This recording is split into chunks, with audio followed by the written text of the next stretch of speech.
ആമേൻ. ഇന്നത്തെ പകൽക്കാലം ദൈവവചനാധ്യാനത്തിനായിട്ട് മത്തായിയുടെ സുവിശേഷം 21 അധ്യായം 28 മുതലുള്ള വാക്യങ്ങൾ നമ്മൾ വായിക്കുന്നു. Gospel of Matthew chapter 21 versus 28 onwards. എങ്കിലും നിങ്ങൾക്ക് എന്തു തോന്നുന്നു? ഒരു മനുഷ്യന് 2 പുത്രന്മാർ ഉണ്ടായിരുന്നു. അവൻ ഒന്നാമത്തവൻ്റെ അടുക്കൽ ചെന്നു, മകനെ, ഇന്ന് എൻ്റെ മുന്തിരിത്തോട്ടത്തിൽ പോയി വേല ചെയ്യുക എന്ന് പറഞ്ഞു. എനിക്ക് മനസ്സില്ല എന്ന് അവൻ ഉത്തരം പറഞ്ഞു. എങ്കിലും പിന്നത്തേതിൽ അനുതപിച്ച് അവൻ പോയി. രണ്ടാമത്തവൻ്റെ അടുക്കൽ ചെന്ന് അങ്ങനെ തന്നെ പറഞ്ഞപ്പോൾ, ഞാൻ പോകാം അപ്പ എന്ന് അവൻ ഉത്തരം പറഞ്ഞു. പോയില്ല താനും. ഈ 2 പേരിൽ ആരാകുന്നു അപ്പൻ്റെ ഇഷ്ടം ചെയ്തത്? ഒന്നാമത്തവൻ എന്ന് അവർ പറഞ്ഞു. യേശു അവരോട് പറഞ്ഞത്, ചുങ്കക്കാരും വേശ്യമാരും നിങ്ങൾക്ക് മുമ്പായി ദൈവരാജ്യത്തിൽ കടക്കുന്നു എന്ന് സത്യമായി ഞാൻ നിങ്ങളോട് പറയുന്നു. യോഹന്നാൻ നീതിമാർഗം ഉപദേശിച്ചുകൊണ്ട് നിങ്ങളുടെ അടുക്കൽ വന്നു, നിങ്ങൾ അവനെ വിശ്വസിച്ചില്ല. എന്നാൽ ചുങ്കക്കാരും വേശ്യമാരും അവനെ വിശ്വസിച്ചു. അത് കണ്ടിട്ടും നിങ്ങൾ അവനെ വിശ്വസിക്കുവാൻ തക്കവണ്ണം പിന്നത്തേതിൽ അനുതപിച്ചതും ഇല്ല. പരിശുദ്ധ പിതാവേ, അങ്ങയുടെ സന്നിധിയിലേക്ക് അടിയങ്ങളെ മുറ്റുമായും താഴ്ത്തി തരികയപ്പ. ഇന്നും അങ്ങ് ഞങ്ങളോട് സംസാരിപ്പാൻ തക്കവണ്ണം ഞങ്ങളുടെ മധ്യത്തിലുള്ളതിനായിട്ട് സ്തോത്രം. കേൾപ്പിച്ച വചനത്തെ അങ്ങയുടെ കരങ്ങളിലേക്ക് താഴ്ത്തി തരികയപ്പ. അങ്ങയുടെ തിരുവായും ഒഴിഞ്ഞ് അങ്ങ് അരുളി ചെയ്ത വചനമാണ്. ഇന്ന് ഞങ്ങളുടെ ഹൃദയങ്ങളോട് അങ്ങ് സംസാരിക്കണമേ. ശ്രേഷ്ഠമേറിയ ദൈവപ്രവൃത്തി ഞങ്ങളിൽ വെളിപ്പെടുവാൻ ഈ ദിവസങ്ങളിൽ സ്വർഗം സഹായിക്കണം. അപ്പച്ച, അങ്ങയുടെ വചനത്തിൽ നിന്ന് ശുശ്രൂഷിപ്പാൻ അടിയനെയും അഭിഷേകം ചെയ്തായിട്ട് സ്തോത്രം. പ്രാർത്ഥന കേട്ട കൃപയ്ക്കായി സ്തോത്രം. യേശു കർത്താവിൻ്റെ പരിശുദ്ധ നാമത്തിൽ തന്നെ ആമേൻ. എല്ലാവർക്കും പ്രാർത്ഥനയോടെ കർത്താവിൻ്റെ സന്നിധിയിലിരിക്കും. ഇന്ന് ഞാൻ ദൈവസഭയോട് ഷെയർ ചെയ്യുവാൻ തക്കവണ്ണം ആഗ്രഹിക്കുന്ന വിഷയം നരകത്തെക്കുറിച്ചുള്ള ഉപദേശമാണ്. Doctrine of hell. കഴിഞ്ഞൊരു നാളിൽ നമ്മൾ പഠിക്കുവാൻ തക്കവണ്ണം ഇടയായതാ. എന്നാൽ അത് കുറച്ച് പേർ കൂടി അനുഗ്രഹമായി തീരട്ടെ എന്ന് കരുതി ഞാൻ വീണ്ടും ആ വിഷയത്തിൽ ഒന്നുകൂടെ ശ്രദ്ധിക്കുവാനായിട്ട് ശ്രമിക്കുകയാണ്. കാരണം ഇന്ന് ഡോക്ട്രിൻ ഓഫ് ഹെൽ അല്ലെങ്കിൽ നരകത്തെക്കുറിച്ചുള്ള ഉപദേശം എന്ന് പറയുന്നത് വളരെ വളരെ കുറച്ച് മാത്രം പ്രസംഗിക്കപ്പെടുന്ന ഒരു വിഷയമാണ്. പലരും ചോദിക്കുന്ന ഒരു ചോദ്യമാണ്, സ്നേഹിക്കുന്ന ദൈവം നരകത്തെ സൃഷ്ടിക്കുമോ? കാരണം doctrine of hell is one way or other way they say is opposing the doctrine of love. നരകത്തെക്കുറിച്ചുള്ള ഉപദേശം എന്ന് പറയുന്നത് സ്നേഹത്തെക്കുറിച്ചുള്ള ഉപദേശത്തിനെതിരല്ലേ? അതുകൊണ്ട് ദൈവം നരകത്തെ സൃഷ്ടിക്കുമോ അല്ലെങ്കിൽ നരകത്തിലേക്ക് മനുഷ്യനെ അയക്കുമോ എന്നുള്ള ചോദ്യം വിശ്വാസികളുടെ മധ്യത്തിൽ തന്നെ പ്രബലമായിരിക്കുന്നത് കൊണ്ട്, വീണ്ടും പ്രധാനപ്പെട്ട വിഷയമായതുകൊണ്ട് ആ വിഷയത്തെ ഒന്നുകൂടെ തന്നെ വിശകലനം ചെയ്യുവാൻ തക്കവണ്ണം ഞാൻ ഇന്ന് പകൽക്കാലം ആഗ്രഹിക്കുക. സ്തോത്രം. ഇവിടെ ഈ കർത്താവ് പറഞ്ഞ ഉപമയിലേക്കൊന്ന് നോക്കിക്കേ. കർത്താവ് പറയുകയാണ്, നിങ്ങൾക്ക് എന്തു തോന്നുന്നു? ഒരു മനുഷ്യന് 2 പുത്രന്മാർ ഉണ്ടായിരുന്നു. അവൻ ഒന്നാമത്തവൻ്റെ അടുക്കൽ ചെന്ന്, മകനെ, ഇന്ന് എൻ്റെ മുന്തിരിത്തോട്ടത്തിൽ പോയി വേല ചെയ്യുക എന്ന് പറഞ്ഞു. എനിക്ക് മനസ്സില്ല എന്ന് അവൻ ഉത്തരം പറഞ്ഞു. എങ്കിലും പിന്നത്തേതിൽ അനുതപിച്ച് അവൻ പോയി. രണ്ടാമത്തവൻ്റെ അടുക്കൽ ചെന്ന് അങ്ങനെ തന്നെ പറഞ്ഞപ്പോൾ, ഞാൻ പോകാം അപ്പ എന്ന് പറഞ്ഞു. അവൻ പോയില്ല താനും. കർത്താവ് ഒരു ഉപമ ഇവിടെ പറയുകയാണ്. ഈ ഉപമ എന്ന് പറയുന്നത് 2 മക്കളെക്കുറിച്ചാണ് പറയുന്നത്. മൂത്ത മകനും ഇളയ മകനുമായിക്കൊള്ളട്ടെ. അതിൽ ഒന്നാമത്തവൻ്റെ അടുക്കൽ ചെന്നിട്ട് പിതാവ് തൻ്റെ ഇഷ്ടം പറയുക അവനോട്, മകനെ, മുന്തിരിത്തോട്ടത്തിൽ പോയി എനിക്കായി വേല ചെയ്യണം. അവൻ കർത്താവിനോട് പറഞ്ഞു. എന്താ പറഞ്ഞത്? അവിടെ എഴുതിയിരിക്കുന്നു, എനിക്ക് മനസ്സില്ല എന്നവൻ പറഞ്ഞു. എങ്കിലും പിന്നത്തേതിൽ അനുതപിച്ച് പോയി. മനസ്സില്ല എന്നവൻ ആദ്യം പറഞ്ഞു. എങ്കിലും പിതാവിൻ്റെ ക്ഷണത്തിന് അല്ലെങ്കിൽ പിതാവിൻ്റെ ആവശ്യത്തിന്, ആജ്ഞയ്ക്ക് അവൻ നോ പറഞ്ഞു. എങ്കിലും പിന്നീട് അവൻ അനുതപിച്ചിട്ട് പോയി. ഇപ്പം ഈ മകനെ ഇവിടെ നമുക്ക് കാണുവാൻ കഴിയുന്നത് എ പിക്ചർ ഓഫ് കൺവേർഷൻ. ദൈവത്തോട് മറുതലിച്ച് നിന്നവർ, ദൈവത്തിനെതിരായി നിന്നവർ, ദൈവശബ്ദം കേൾക്കുവാൻ ആഗ്രഹിക്കാതിരുന്നവർ, തങ്ങളുടെ ജീവിതത്തിൽ ദൈവം ഉണ്ടാവരുത് എന്ന് ആഗ്രഹിച്ചിരുന്നവർ, പിൽക്കാലത്ത് അല്ലെങ്കിൽ പിന്നീട് ദൈവശബ്ദം കേട്ടപ്പോൾ, ദൈവത്തെക്കുറിച്ച് അറിഞ്ഞപ്പോൾ, തങ്ങളുടെ പാപങ്ങളെക്കുറിച്ച് മനസ്സാന്തരപ്പെട്ട് ദൈവസന്നിധിയിലേക്ക് കടന്നു വന്നതിൻ്റെ പടമാണ്, പിക്ചറാണ് ഈ മകനിൽ നമുക്ക് കാണുവാനായിട്ട് കഴിയുന്നത്. അടുത്ത മകനിലേക്ക് നോക്കി. രണ്ടാമത്തവൻ്റെ അടുക്കൽ അവൻ ചെന്നു. അങ്ങനെ തന്നെ പറഞ്ഞപ്പോൾ, ഞാൻ പോകാമപ്പ എന്ന് അവൻ പറഞ്ഞു. എന്നാൽ പോയില്ലതാനും. ഒന്ന് കേട്ടു നോക്കിയ സഹോദരങ്ങളെ, ഒരാൾ നമ്മളോടൊരു കാര്യം പറയുമ്പോൾ നമ്മൾ ഓക്കെ എന്ന് പറയുക, പിന്നെ അത് ചെയ്യാതിരിക്കുകയാണെന്ന് പറഞ്ഞാൽ എന്തൊരു വലിയ വേദനയാണ് ഉണ്ടാക്കുന്നത്. കർത്താവിനെ അറിഞ്ഞവർ, കർത്താവിനെ കേട്ടവർ, കർത്താവിൻ്റെ ശബ്ദം അനുസരിച്ചു എന്ന് പറയുന്നവർ ദൈവസഭയുടെ മധ്യത്തിലേക്ക് കടന്നു വന്നിട്ട് പിന്നീടുള്ള തങ്ങളുടെ ജീവിതത്തിൽ ദൈവം ആഗ്രഹിക്കുന്നതൊന്നും അവർ ചെയ്യുന്നില്ല. ദൈവശബ്ദത്തിന് ചെവിയോർക്കുന്നില്ല. ദൈവസന്നിധിയിൽ അവർ ആദ്യം ചെയ്ത ഉടമ്പടിയിൽ നിന്ന് അവർ മാറിപ്പോയിരിക്കുന്നു പുറകോട്ട്. ഹല്ലേലൂയ. ഇത് കാണിക്കുന്നത് ആരെയാണെന്നറിയാമോ? ഹിപ്പോക്രസി അല്ലെങ്കിൽ ഹിപ്പോക്രറ്റ്സ്, കപടഭക്തിക്കാരായ വിശ്വാസികളെ കാണിക്കുന്നു. എന്നെ കേൾക്കുന്ന സഹോദരങ്ങളെ, നമുക്ക് പലപ്പോഴും അറിയാം, കർത്താവ് മുന്നോട്ടുള്ള വാക്യങ്ങളിൽ അവിടെ പറഞ്ഞിരിക്കുന്നു, നിങ്ങൾക്ക് മുമ്പേ ചുങ്കക്കാരും വേശ്യവരും ദൈവരാജ്യത്തിൽ കടക്കുമെന്ന് ഞാൻ സത്യമായി നിങ്ങളോട് പറയുന്നു. സഭയ്ക്ക് പുറത്തുള്ള ഒരു ജനത്തെ നമ്മൾ ചൂണ്ടിക്കാണിക്കൊണ്ട് പറയുന്നുണ്ട്, ഇവർ നിത്യനരകത്തിലേക്കാണ് പോയിക്കൊണ്ടിരിക്കുന്നത്. എന്നാൽ സഹോദരങ്ങളെ, ഒരു വലിയ രഹസ്യം ഞാൻ നിങ്ങളോട് പറയട്ടെ. നിത്യനരകത്തിലേക്കാണ് പോകുന്നതെന്ന് ചില വ്യക്തികളെ കുറിച്ച് നമ്മൾ പറയുമ്പോൾ അവരാണ് കർത്താവിൻ്റെ രാജ്യത്തിൽ എത്തുക എന്നുള്ള അത്ഭുത പ്രവൃത്തി, ദൈവത്തിൻ്റെ പ്രവൃത്തി എത്രമാത്രം അതിശയോക്തിയായി നമുക്ക് തോന്നും. ഇവിടെ കർത്താവ് പറയുന്നു, ചുങ്കക്കാരും പാപികളും നിങ്ങൾക്ക് മുമ്പായി സ്വർഗരാജ്യത്തിലെത്തും. ആരാണ് ചുങ്കക്കാർ, ആരാണ് പാപികൾ? ഇസ്രായേലിനെ സംബന്ധിച്ചിടത്തോളം ഇസ്രായേലുമായി യാതൊരു ബന്ധവുമില്ലാതെ അവരുടെ മതത്തിന് പുറത്ത്, അവരുടെ ആലയത്തിന് പുറത്ത്, അവരുടെ ജീവിതത്തിന് പുറത്ത്, അവരുടെ കുടുംബത്തിന് പുറത്തുള്ള ഒരു കൂട്ടമാണ് ചുങ്കക്കാരും വേശ്യകളും എന്ന് പറയുന്നത്. അവർ നിത്യനരകത്തിന് വേണ്ടി നിയോഗിക്കപ്പെട്ടവരാണ്, ദൈവം കൈവിടപ്പെട്ടവരാണെന്നാണ് ദൈവജനമെന്ന് സ്വയം പുകഴുന്ന ഇസ്രായേൽ അവരെ കുറിച്ച് പറഞ്ഞിരുന്നത്. എന്നാൽ കർത്താവ് അവരെ നോക്കിക്കൊണ്ട് പറയുകയാണ്, കർത്താവ് സുവിശേഷമായി ലോകത്തിലേക്ക് വന്നപ്പോൾ സുവിശേഷം കേൾക്കുവാൻ തക്കവണ്ണം ആദ്യം ചെവി തുറന്നത് ദൈവത്തിൻ്റെ സ്വന്തം ജനമെന്ന് അവകാശപ്പെടുന്ന യഹൂദന്മാരല്ല, ഇസ്രായേലിനല്ല, പിന്നെയോ അവർ കൈവിട്ട് നിത്യനരകത്തിന് യോഗ്യരെന്ന് അവരാൽ വിശേഷിപ്പിക്കപ്പെടുന്ന ചുങ്കക്കാരും പാപികളുമാണ്. ഹല്ലേലൂയ. ഇത് നമ്മളെ കാണിക്കുന്നത് മാനസാന്തരത്തെക്കുറിച്ചാണ് കാണിക്കുന്നത്. ഹല്ലേലൂയ, സ്തോത്രം. ദൈവസഭയുടെ മധ്യത്തിൽ തന്നെ ഹല്ലേലൂയ മാനസാന്തരപ്പെട്ട ഒരു കൂട്ടമുണ്ട്. എന്നാൽ ദൈവത്തോട് യേശു പറഞ്ഞിട്ട് പിന്നീടുള്ള അവരുടെ ജീവിതം മുഴുവനും നോയിൽ ജീവിക്കുന്ന ഒരു കൂട്ടം ജനവുമുണ്ട്. കർത്താവ് പറയുന്നു, വളരെ ഭയാനകമായ ഒരു അവസ്ഥയെ അവിടെ കാണുവാനായിട്ട് കഴിയുന്നത്. അവിശ്വാസികളുടെയും വിശ്വാസികളുടെയും മധ്യത്തിൽ രണ്ട് തെറ്റിദ്ധാരണകളുണ്ട്. Two misunderstandings amongst unbelievers and believers.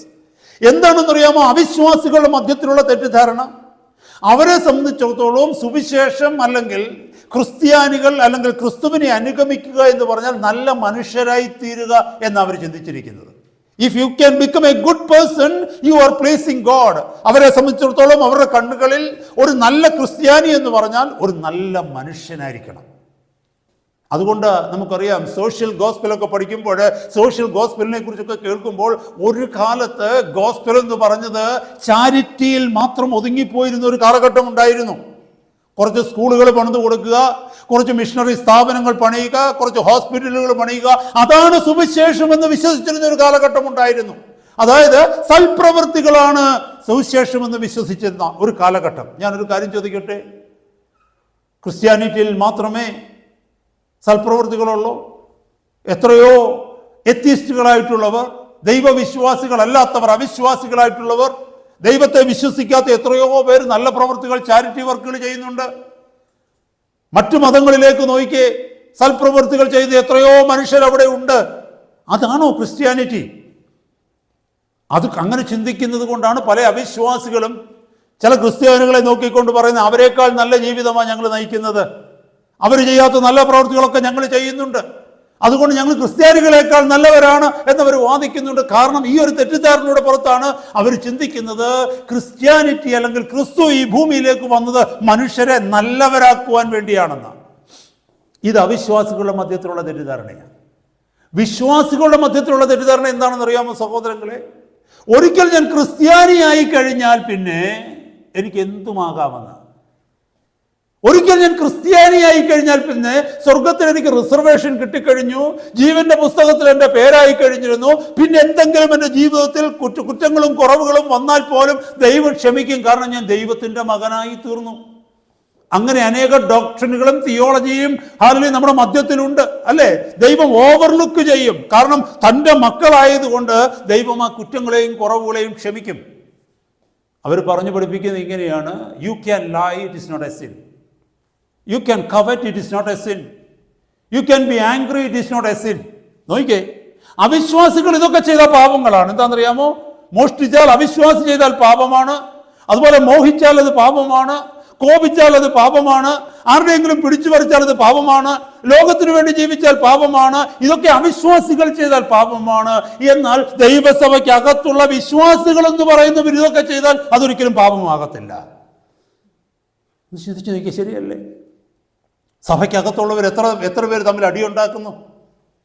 എത്ര പേർ അധികാരത്തിന് കീഴ്പ്പെടാതെ ശുശ്രൂഷകരായിരിക്കുന്നവരെ വേദനിപ്പിക്കുന്ന അനുഭവത്തിൽ ജീവിക്കുന്നു? എത്രയോ കുടുംബങ്ങൾ തമ്മിൽ മിണ്ടാതിരിക്കുന്നു. എത്രയോ കുടുംബങ്ങളിൽ വസ്തുവിനെ ചൊല്ലി വിശ്വാസികൾ എന്ന് പറയുന്നവരുടെ മധ്യത്തിൽ പ്രശ്നങ്ങൾ ഉണ്ടാകുന്നു. എത്രയോ പേർ ലോകസുഖത്തിൽ ജീവിക്കുന്നു. എത്രയോ പേർ പാപത്തിൽ ജീവിക്കുന്നു. എത്രയോ പേർ മദ്യപാനികളായി ജീവിക്കുന്നു. എത്രയോ വിശ്വാസികൾ എന്ന് പറയുന്നവർ പുകവലിക്കുന്നു, കാണാതെ കണ്ടും. സഭയ്ക്കകത്ത് വന്നു കഴിഞ്ഞാൽ ഇതൊന്നും പാപമല്ലെന്ന് അവർ ചിന്തിക്കുന്നത്. Hallelujah, praise God. എന്നെ കേൾക്കുന്ന ദൈവമക്കളെ, അതാണോ ക്രിസ്ത്യാനിറ്റി? ക്രിസ്ത്യാനിറ്റി എന്ന് പറഞ്ഞാൽ it is a lifestyle. ക്രിസ്ത്യാനിത്വം എന്ന് പറയുന്നത് ഒരു ജീവിത ശൈലിയാണ്. ക്രിസ്തു ജീവിച്ച് കാണിച്ച മാതൃകയിലൂടെ, അപ്പോസ്തലന്മാർ ജീവിച്ച് കാണിച്ച മാതൃകയിലൂടെ നാം ജീവിക്കുന്നുവെങ്കിൽ, ക്രിസ്തു കടന്നുപോയ വഴിയിലൂടെ നാം കടന്നു പോകുന്നുവെങ്കിൽ, അപ്പോസ്തലന്മാർ നമ്മുടെ മുമ്പിൽ ജീവിച്ച് നടന്ന വഴിയിലൂടെ നമ്മൾ നടന്നു പോകുന്നുവെങ്കിൽ, ദൈവത്തിൻ്റെ വചനം നമുക്ക് കാണിച്ചു തന്ന ജീവിത ശൈലിയാണ് നമ്മുടെ ജീവിതത്തിൽ നാം അവലംബിക്കുന്നതെങ്കിൽ മാത്രമേ യേശു ഇരിക്കുന്നിടത്ത്, ക്രിസ്തു ഇരിക്കുന്നിടത്ത്, അല്ലെങ്കിൽ ദൈവവചനത്തിൽ ക്രിസ്തു വാഗ്ദത്തം ചെയ്തിരിക്കുന്ന നിത്യമായ ദേശത്ത് നമുക്ക് എത്തുവാനായിട്ട് കഴിയത്തുള്ളൂ. Praise God. ഇവിടെ നമ്മൾ കാണുന്നത് രണ്ട് വഴിയാണ് കാണുന്നത്, അല്ലേ? ഒരു വഴിയെന്ന് പറയുന്നത് ഈ ലോകത്തിൻ്റെ വഴി, മറ്റേ വഴിയെന്ന് പറയുന്നത് ലോകത്തിൻ്റെ വഴിയല്ലാത്ത നിത്യതയിലേക്കുള്ള വഴി. ഹല്ലേലൂയ, സ്തോത്രം. രണ്ട് നിത്യത നമ്മുടെ മധ്യത്തിലുണ്ട്, നമ്മുടെ മുമ്പിലുണ്ട്.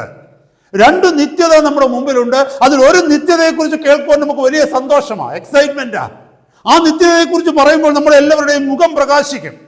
ആ നിത്യത എന്ന് പറയുന്നത് സ്വർഗമാണ്, ദൈവത്തോടു കൂടെയുള്ള വാസം. വേറൊരു നിത്യതയുണ്ട്, അത് ഹൊറിഫൈയിങ് ആണ്, ഭയപ്പെടുത്തുന്ന ഒരു നിത്യതയാണ്, ഒരു ഇറ്റേണിറ്റിയാണ്. അതെന്താണെന്നറിയാമോ? ദൈവമില്ലാത്ത ഒരിടം, ദൈവ സാന്നിധ്യം ഇല്ലാത്ത ഒരിടം.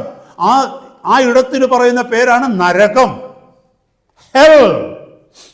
എന്നെ കേൾക്കുന്ന സഹോദരങ്ങളെ, സ്വർഗത്തെക്കുറിച്ച് ഒത്തിരി പ്രസംഗങ്ങൾ കേൾക്കാം, സ്വർഗത്തെക്കുറിച്ച് ഒത്തിരി പാട്ടുകളുണ്ട്. ഹല്ലേലൂയ. സ്വർഗത്തെക്കുറിച്ച് തിസീസുകൾ എഴുതുന്നവരുണ്ട്, സ്വർഗത്തെക്കുറിച്ച് ലേഖനങ്ങൾ എഴുതുന്നവരുണ്ട്. എന്നാൽ നരകത്തെക്കുറിച്ച് എത്ര പാട്ടുകൾ നമ്മൾ കേട്ടിട്ടുണ്ട്? നരകത്തെക്കുറിച്ച് എത്ര പ്രസംഗങ്ങൾ കേട്ടിട്ടുണ്ട്? നരകത്തെക്കുറിച്ച് എത്ര ലേഖനങ്ങൾ വായിച്ചിട്ടുണ്ട്? എന്നാൽ നിങ്ങൾക്കൊരു കാര്യം അറിയാമോ? 160ഓളം പ്രാവശ്യം, ഓൾമോസ്റ്റ് 160 ടൈംസ് നരകത്തെക്കുറിച്ച് പുതിയ നിയമത്തിൽ രേഖപ്പെടുത്തിയിട്ടുണ്ട്. യേശു കർത്താവ് പറഞ്ഞ ഡോക്ട്രിനുകളിൽ ഏറ്റവും വലിയ ഡോക്ട്രിൻ പ്രൊമിനന്റായി നിന്നിരുന്നത്, ഏറ്റവും കൂടുതൽ പ്രാവശ്യം ആവർത്തിച്ച് യേശു കർത്താവ് പറഞ്ഞ ഉപദേശം നരകത്തെക്കുറിച്ചായിരുന്നു. സ്വർഗത്തെക്കാൾ കൂടുതൽ, ഏതാണ്ട് 70 പ്രാവശ്യത്തിൽ കൂടുതൽ കർത്താവ് ഈ 4 സുവിശേഷങ്ങളിലായിട്ട് നരകത്തെക്കുറിച്ച് പറഞ്ഞിട്ടുണ്ട്. കർത്താവ് 70 പ്രാവശ്യം, ഒന്ന് ചിന്തിച്ച് നോക്കിയേ, 70 പ്രാവശ്യത്തോളം കർത്താവ് നരകത്തെക്കുറിച്ച് പറഞ്ഞിട്ടുണ്ടെങ്കിൽ, ഈസ് ദാറ്റ് നോട്ട് ഇമ്പോർട്ടൻറ്റ്? അത് ഇമ്പോർട്ടൻ്റ് അല്ലേ സഹോദരങ്ങളെ? അത് പ്രസംഗിക്കുവാൻ പറ്റിയ വിഷയമല്ലേ? ഈ ലോകത്തിന് കേൾക്കുവാൻ ഇഷ്ടമില്ലാത്ത വിഷയമാണ്. വിശ്വാസികൾക്ക് കേൾക്കുവാൻ ഇഷ്ടമില്ലാത്ത വിഷയമാണത്.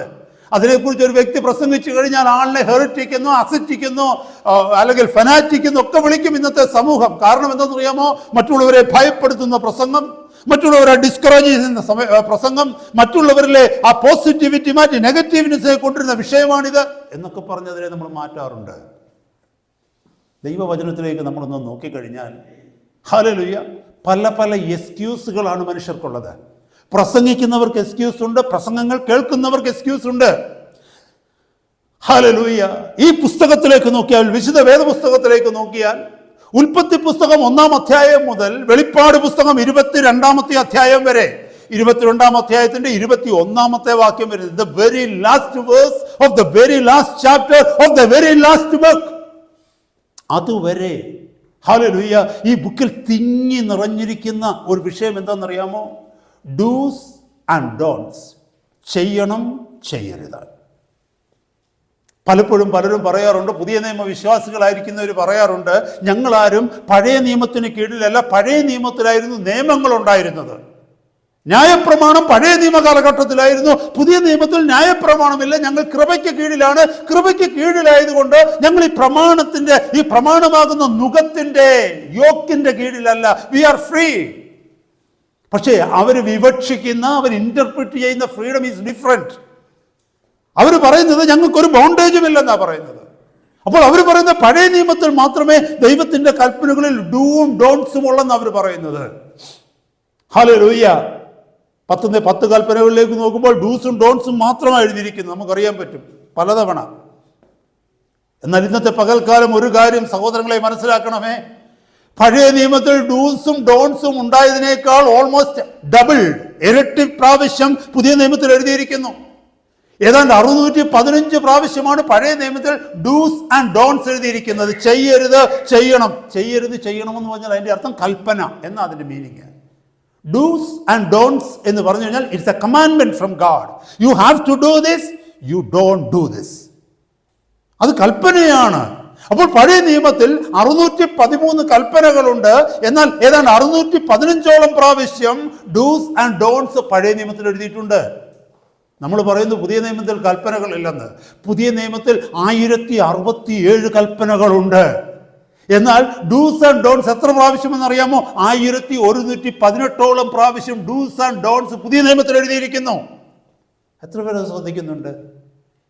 പഴയ നിയമത്തിൽ മാത്രം കൽപ്പനകളുള്ളൂ, പുതിയ നിയമത്തിൽ ഞങ്ങൾ കൽപ്പനകൾക്ക് കീഴിലല്ലെന്ന് നമ്മൾ പറയുമ്പോൾ ദൈവത്തിന്റെ വചനത്തിൽ വളരെ വ്യക്തമായിട്ട് ഹല്ലേലൂയ 1118ഓളം പ്രാവശ്യം ഹല്ലേലൂയ കൽപ്പനകൾ നീ ചെയ്യരുത്, ചെയ്യണമെന്ന് പുതിയ നിയമത്തിൽ എഴുതിയിരിക്കുന്നു.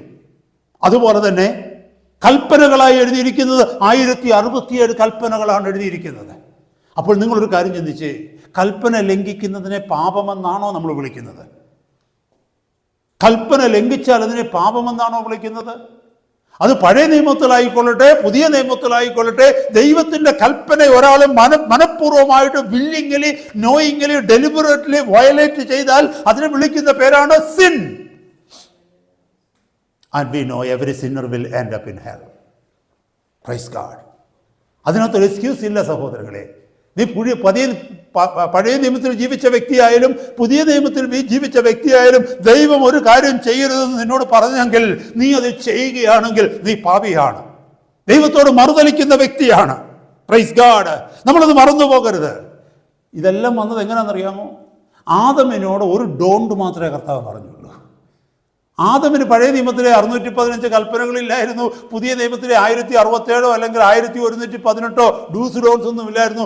ആദമിനോട് ഒന്ന് മാത്രമേ ദൈവം പറഞ്ഞുള്ളൂ. ഉൽപ്പത്തി പുസ്തകം 2-ാം അധ്യായം 17-ാമത്തെ വാക്യത്തിൽ പറഞ്ഞു, don't eat of this tree. ഒരു ഡോണ്ട് മാത്രമേ പറഞ്ഞുള്ളൂ. ആ ഡോണ്ട് അവൻ അനുസരിക്കാതെ വന്നുകൊണ്ട് ഇത്രയും ഡോണ്ടുകൾ പിന്നെ വന്നത്. മനസ്സിലാക്കണമേ സഹോദരങ്ങളെ. ഹല്ലേലൂയ.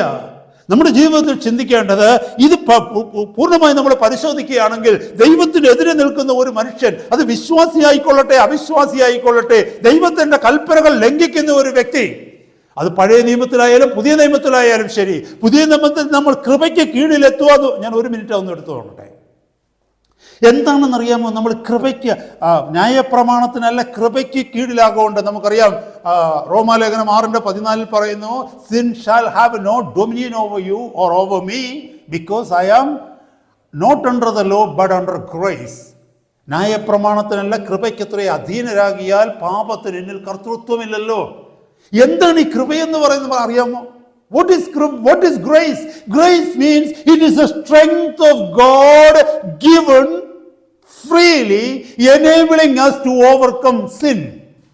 പാപത്തെ ജയിക്കുവാൻ തക്കവണ്ണം ദൈവം തൻ്റെ ശക്തി നമ്മളിലേക്ക് പകരുന്ന ആ ദൈവശക്തിക്കാണ് കൃപയെന്ന് പറയുന്നത്. അപ്പോൾ ഞാൻ കൃപയ്ക്ക് കീഴിലാണെന്ന് പറയുന്നത് എന്തിനാണെന്നറിയാമോ? പാപത്തെ ജയിക്കുവാൻ തക്കവണ്ണമാണ്. നമ്മുടെ ജഡത്തിൻ്റെ ഇച്ഛയെ, ജഡത്തിൻ്റെ പ്രവൃത്തികൾ എപ്പോഴും ദൈവഹിതത്തിന് വിപരീതമാണ്. ഗലാത്യ ലേഖനം 5-ാം അധ്യായത്തിൽ നമ്മൾ വായിക്കുന്നു, ജഡത്തിൻ്റെ ഇഷ്ടം ആത്മാവിൻ്റെ, അതായത് പരിശുദ്ധാത്മാവിൻ്റെ ഇഷ്ടത്തിന് എപ്പോഴും എതിരാണ്. അപ്പോൾ ഞാൻ പരിശുദ്ധാത്മാവിന് കീഴ്പ്പെട്ട് ജീവിക്കണമെങ്കിൽ ഈ ജഡത്തിൽ എനിക്ക് ബലമില്ല. ഹല്ലേലൂയ.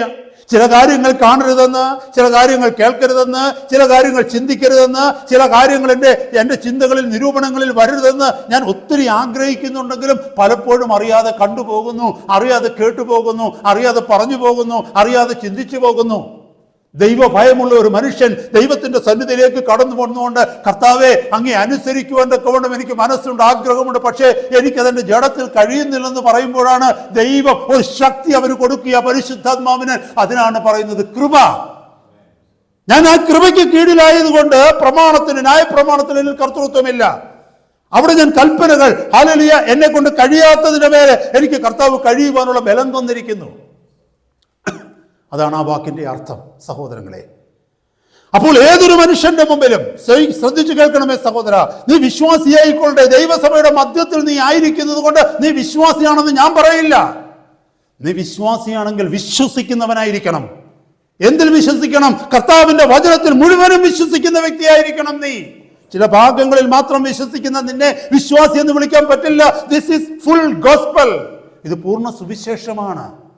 ഹല്ലേലൂയ. അപ്പൊ ദൈവസഭയുടെ മധ്യത്തിലാണ് നീ ഇരിക്കുന്നതെങ്കിലും, ദൈവസഭയുടെ പുറത്താണ് നീ ഇരിക്കുന്നതെങ്കിലും, നീ വിശ്വാസി എന്ന് സ്വയം വിളിക്കുന്നെങ്കിലും അവിശ്വാസി എന്ന് വിളിക്കുന്നെങ്കിലും, ഒരു കാര്യം ഇന്ന് പകൽക്കാലം കേൾക്കുക, നിന്റെ മുമ്പിൽ രണ്ട് വഴിയുണ്ട്, നിന്റെ മുമ്പിൽ രണ്ട് നിത്യതയുണ്ട്. There are two eternities before you. One is called, Bible says, heaven. It is the place where you dwell with God. And the other place is God called hell. That is the place being abandoned by God.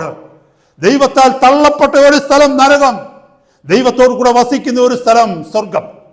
നീ മരിക്കുന്ന നിമിഷം, ഈ ഭൂമി വിട്ടുപോകുന്ന നിമിഷം, ഈ രണ്ട് ലോകങ്ങളും ഒന്നിലേക്കാണ് നീ പൊക്കോണ്ടിരിക്കുന്നത്. ഈ വഴിയിൽ വെച്ച് തന്നെ, ഈ ഭൂമിയിൽ വെച്ച് തന്നെ, അതിന്റെ വഴിയില നീ. ഹല്ലേലൂയ. ഈ ഭൂമിയിലാണ് നമുക്ക് അവസരം, ഈ വഴി മാറ്റുവാനുള്ള അവസരം. അതാണ് ഈ സുവിശേഷം നമ്മളോട് പറയുന്നത്. അതാണ് വിശുദ്ധ വേദപുസ്തകം, തിരുവെഴുത്തുകൾ നമ്മളെ ഓർമ്മിപ്പിക്കുന്നത്. സഹോദര, നിന്റെ വഴിയെ, നിന്റെ ലക്ഷ്യത്തെ നീ മാറ്റുക, അതല്ലെങ്കിൽ നീ അവസാനിക്കുന്നത് ഹല്ലേലൂയ എന്തിലേക്കായിരിക്കും? ഒന്നുകിൽ നിത്യ നരകത്തിലോ നിത്യ സ്വർഗത്തിലോ ആയിരിക്കും. ഹല്ലേലൂയ. ഞാൻ പറഞ്ഞല്ലോ, ഡോക്ട്രിൻ ഓഫ് ഹെല്ലിനെ കുറിച്ചാണ് നമ്മളിപ്പോൾ പഠിക്കുന്നത്. ആദ്യത്തെ ചോദ്യം ഇതാണ്: ഈസ് ഹെൽ റിയൽ? നിത്യ നരകം എന്ന് പറയുന്നത് യാഥാർത്ഥ്യമാണോ? നിത്യ നരകം എന്നൊന്നുണ്ടോ? Is that something hypothetical, or is it a mythology? Is it an imagination of some human beings? ചിലരുടെ ഭാവനാ സൃഷ്ടിയാണോ? അതോ ഒരു മിത്തോളജിയാണോ? ഒരു കെട്ടുകഥയാണോ? ഇതാണോ ഹെൽ? ആദ്യത്തെ ചോദ്യമാണ്, ഈസ് ഹെൽ റിയൽ? എന്നെ കേൾക്കുന്ന സഹോദരങ്ങളെ, ഇതിൽ 3 അഭിപ്രായമുണ്ട്. എന്താണെന്നറിയാമോ? 1 നിങ്ങളുടെ അഭിപ്രായം, 2 എൻ്റെ അഭിപ്രായം, 3 ദൈവത്തിൻ്റെ അഭിപ്രായം. നിങ്ങളുടെ അഭിപ്രായം എന്തു തന്നെയായാലും ഹെല്ലിനൊരു മാറ്റവുമില്ല. ഹെല്ലിലെ തീ ഇപ്പോഴും കത്തിക്കൊണ്ടിരിക്കുക. ഹെല്ലിലെ ചാവാത്ത പുഴു ഇപ്പോഴും അവിടെ ഇങ്ങനെ എഴിഞ്ഞെഴിഞ്ഞ് നടക്കുന്നുണ്ട്. ഹല്ലേലൂയ. എൻ്റെ അഭിപ്രായം എന്തായിരുന്നാലും അതുകൊണ്ട് ഹെല്ലിന് ഒരു വിഷയവുമില്ല. ഹെല്ലിലെ ചൂടിൻ്റെ ഒരു 1 ഡിഗ്രി പോലും ചൂട് കുറയാൻ പോകുന്നില്ല, അത് കൂടിക്കൊണ്ടിരിക്കത്തേ ഉള്ളൂ. പക്ഷേ whose opinion matters? God's opinion matters. What God tells, that is the reality. What God tells, that is the reality. എന്നെ കേൾക്കുന്ന സഹോദരങ്ങളെ, നമ്മുടെ ജീവിതത്തിൻ്റെ മുമ്പിൽ നാം കാണാത്ത ചിലത്, നമ്മുടെ മരണത്തിന് ശേഷം, ഒരു വ്യക്തിയുടെ മരണത്തിന് ശേഷം, ഒരു മനുഷ്യന്റെ മരണത്തിന് ശേഷം ഉള്ള ജീവിതത്തെക്കുറിച്ച് ഈ ഭൂമിയിൽ വന്നു പറയുവാൻ ഒരു മനുഷ്യർക്കും കഴിഞ്ഞിട്ടില്ല. പക്ഷേ സ്വർഗത്തിൽ നിന്ന് വന്ന കർത്താവിന് മാത്രമേ അത് കഴിഞ്ഞിട്ടുള്ളൂ. ഇവിടെ ഇരിക്കുന്ന ആർക്കെങ്കിലും സംശയമുണ്ടോ കർത്താവ് യേശു ക്രിസ്തു സ്വർഗത്തിൽ നിന്ന് വന്നവനല്ലെന്ന്? കർത്താവ് പറഞ്ഞു, ഞാൻ എൻ്റെ പിതാവിൻ്റെ അടുക്കൽ നിന്നാണ് വന്നിരിക്കുന്നതെന്ന്. Praise the Lord. ആ പിതാവിൻ്റെ അടുക്കൽ നിന്ന് വന്നവനാണ് നമ്മളോട് പറഞ്ഞത്, നരകത്തെക്കുറിച്ച് 70 പ്രാവശ്യം പറഞ്ഞത്, 70 ടൈംസ് പറഞ്ഞത്. That opinion matters. ആ അഭിപ്രായത്തെ നമ്മൾ അംഗീകരിക്കേണ്ടത്. നിങ്ങളോ ഞാനോ ഈ ലോകം മുഴുവനും പറയുന്ന അഭിപ്രായമോ അല്ല കേൾക്കേണ്ടത്. കാരണം we have never seen what is going to happen after death. മരണത്തിന് ശേഷം എന്താണ് സംഭവിക്കുന്നതെന്ന് ഈ ലോകത്തിൽ ഒരു വ്യക്തിക്കും പറയാൻ പറ്റില്ല. അങ്ങനെ ആരെങ്കിലും പറയുന്നെങ്കിൽ അത് ഭാവനാ സൃഷ്ടി മാത്രമാണ്, വർക്ക് ഓഫ് ഇമാജിനേഷൻ അല്ലേ? ഫിക്ഷൻ മൂവീസ് ഒക്കെ ഉണ്ടല്ലോ, അതൊക്കെ ഇമാജിനേഷൻ ആണ്. ഫിക്ഷൻ നോവൽസ് ഉണ്ടല്ലോ, that's imagination. It could be like that എന്ന് പറഞ്ഞവർ എഴുതുന്നതാ. പക്ഷെ കർത്താവ് വന്ന് പറഞ്ഞ് അങ്ങനെ ഉണ്ട്. കാരണം അവൻ അവിടെ നിന്ന് സ്വർഗത്തിൽ നിന്ന് വന്നവനാണ്. മരണത്തിന് ശേഷമുള്ള ജീവിതത്തെ കണ്ടവനാണ് അവൻ. മരണത്തിനും ശേഷം അതിലെ മനുഷ്യനെ വിധിക്കുന്നവനാണ്, മനുഷ്യനെ ന്യായം വിധിക്കുന്നവനാണ്. അതിലെ സർവശക്തനായ ദൈവം അവനാണ് ഭൂമിയിലേക്ക് കടന്നു വന്ന് ഇന്ന വിഷയങ്ങളാണ് അവിടെ നടക്കുന്നത്. അതുകൊണ്ട് ലോകമേ, മനുഷ്യനെ, എൻ്റെ മക്കളെ, നിങ്ങൾ മാനസാന്തരപ്പെടുക, ഇതാണ് നിങ്ങളെ കാത്തിരിക്കുന്നതെന്ന് കർത്താവ് നമ്മളെ ഓർമ്മിപ്പിച്ചത്. ഹല്ലേലൂയ.